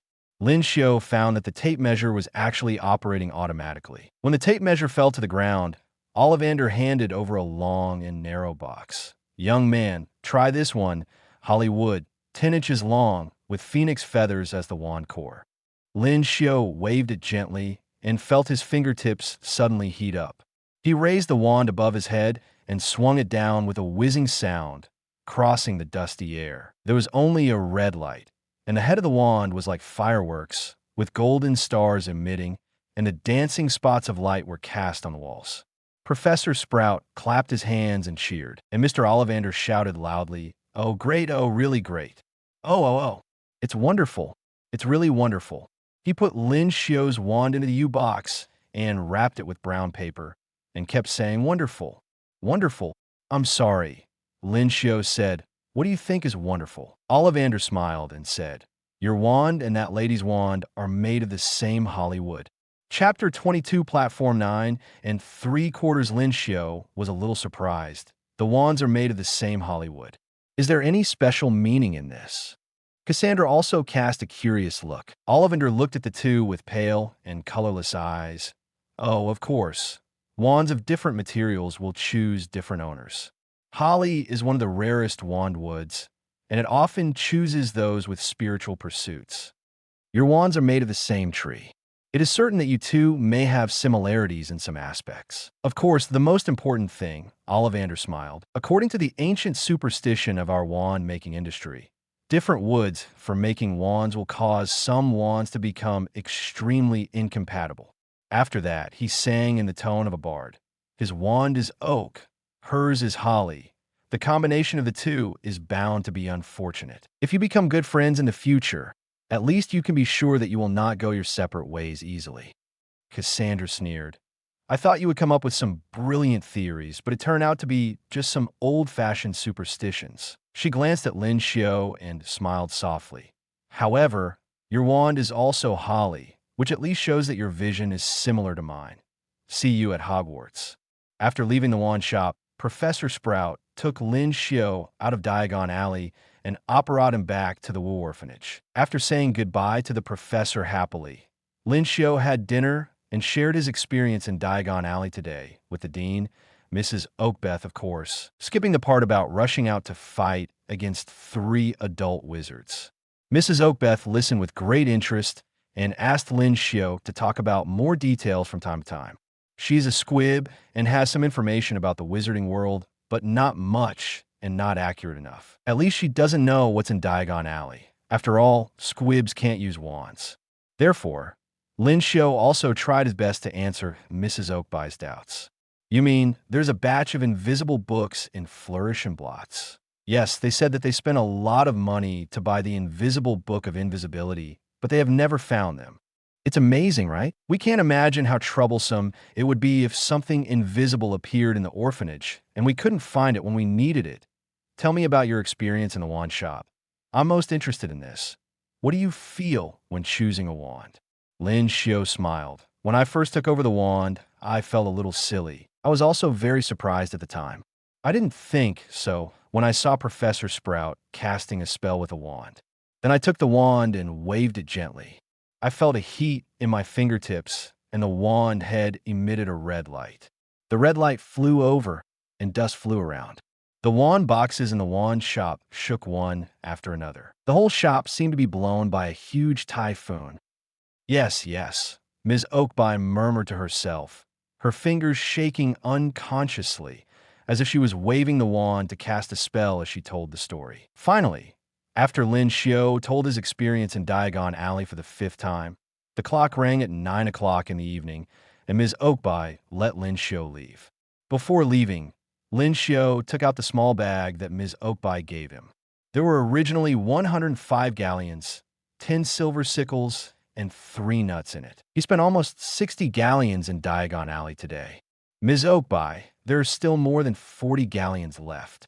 Ms. Oakbye smiled. My grandmother died of illness more than 6 years ago. She left me about 150 galleons of wizard currency, but 6 years have passed, and I haven't even spent much. Take this money, child. This is a gift from me to you. You need it more than I do. When you go to Hogwarts in the future, you will definitely have places to spend money, and I won't need this money. What's more, she blinked. When I was listening to your experience in Diagon Alley, just now, I noticed a girl with golden curly hair. I think you may become good friends in Hogwarts in the future. There are always social interactions between friends at least. You should have gifts to give to others at Christmas in a few months. Thank you. Good night, little wizard.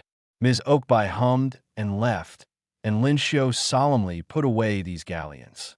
He has one more goal, making money. He spent more than 50 galleons on a simple trip to Diagon Alley today, and only half of Ms. Oakbye's sponsorship was left. As a wizard, there will definitely be a lot of places where you need to spend money in the future. It is impossible to always rely on Ms. Oakbye's sponsorship. After arriving at Hogwarts, I must find a way to make money. After making up his mind, Lin Xiu lay on the bed and began to recall his experience today.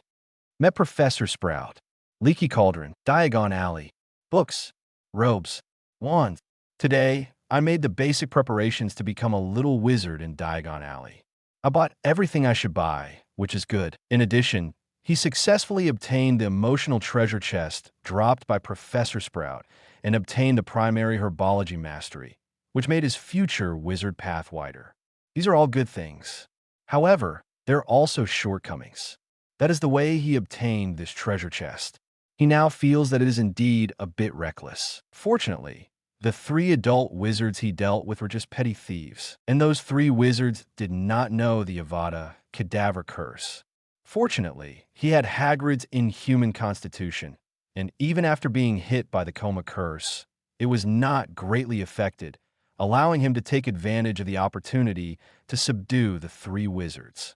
But everything is still too impulsive, and there are many potential dangers. Lin Xiu made a silent decision and decided to be more cautious in the future. If it is not necessary, do not put yourself in unknown danger.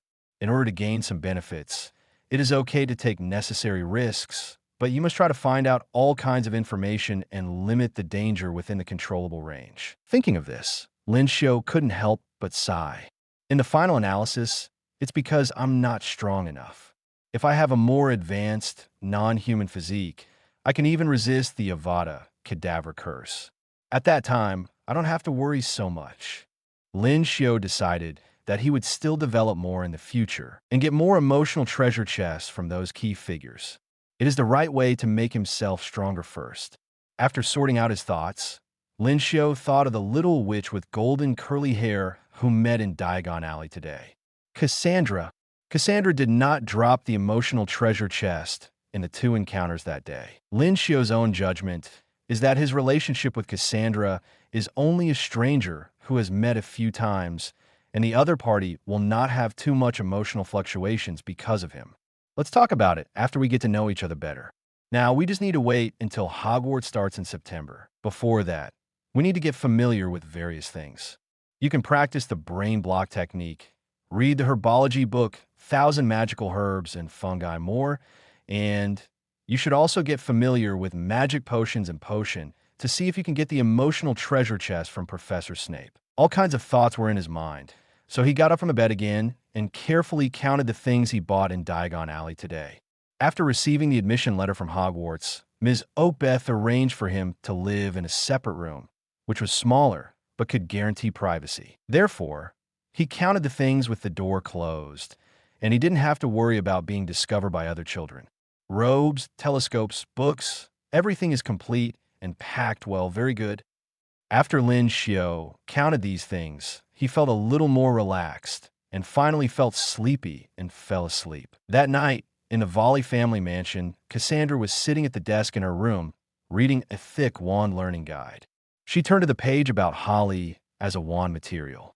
The ancient Celts living in Scotland and Ireland once adopted a unique calendar, dividing the year into a starting day and 13 months, and each month was named after a tree. Ancient Druids believed that trees were the ancestors of humans, and each tree had unique magical properties, especially the trees chosen by the ancient Celts to represent the 13th month. Today's wand making has developed from the legends and theories of the ancient Celts and the ancient Druids. For wizards, different birthdays often affect the more suitable wand materials for them.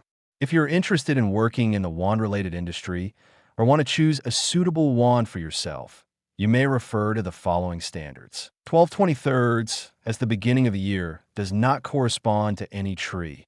On the other hand, any material can be used. Birch, 12/24, January 20th, Roanoke, January 21st to February 17th, Fraxinus, 2/18-3/17, Red Poplar, 3/18, April 14th, Willow, April 15th to May 12th, Hawthorn, May 13th to June 9th, Oak, June 10th to July 7th, Holly, July 8th to August 4th, Hazel, 8/5, September 1st, Grapevine, 9/2, September 29th, Ivy, 9/30, October 27th, Read, October 28th to November 24th, Elder. November 25th to December 22nd. As for the core material, there's little universal standard, and different wand makers have different preferences. Cassandra thought, so Lin Xiu and I are both born in August? It's really a bit of fate. On the first day of September, the day to leave for Hogwarts, Lin Xiu woke up at 5 in the morning. Ms. Oakby, who was going to take him to King's Cross Station, was even more excited. She fell asleep at 2 o'clock in the evening and woke up at 4 o'clock in the morning. Looking at Ms. Oakby with gray hair and 2 dark circles under her eyes, Lin Xiu suggested, "How about I go to the train station alone today? There are more wizards at King's Cross Station. I'm worried that you will be too excited to see so many things related to magic suddenly, which may cause accidents. There's nothing to worry about." Ms. Oakby was still very energetic. No more novels? Take part in the voting. The most requested novels and those with the most likes will be chosen for publication on euroaudiobooks.com. There, I can upload as much as I want without the risk of receiving a strike. Our 18 novels and other content that exceed what is morally acceptable are only published on Patreon or the free novels page. Remember, the site is funded by donations on Ko-fi and Patreon memberships.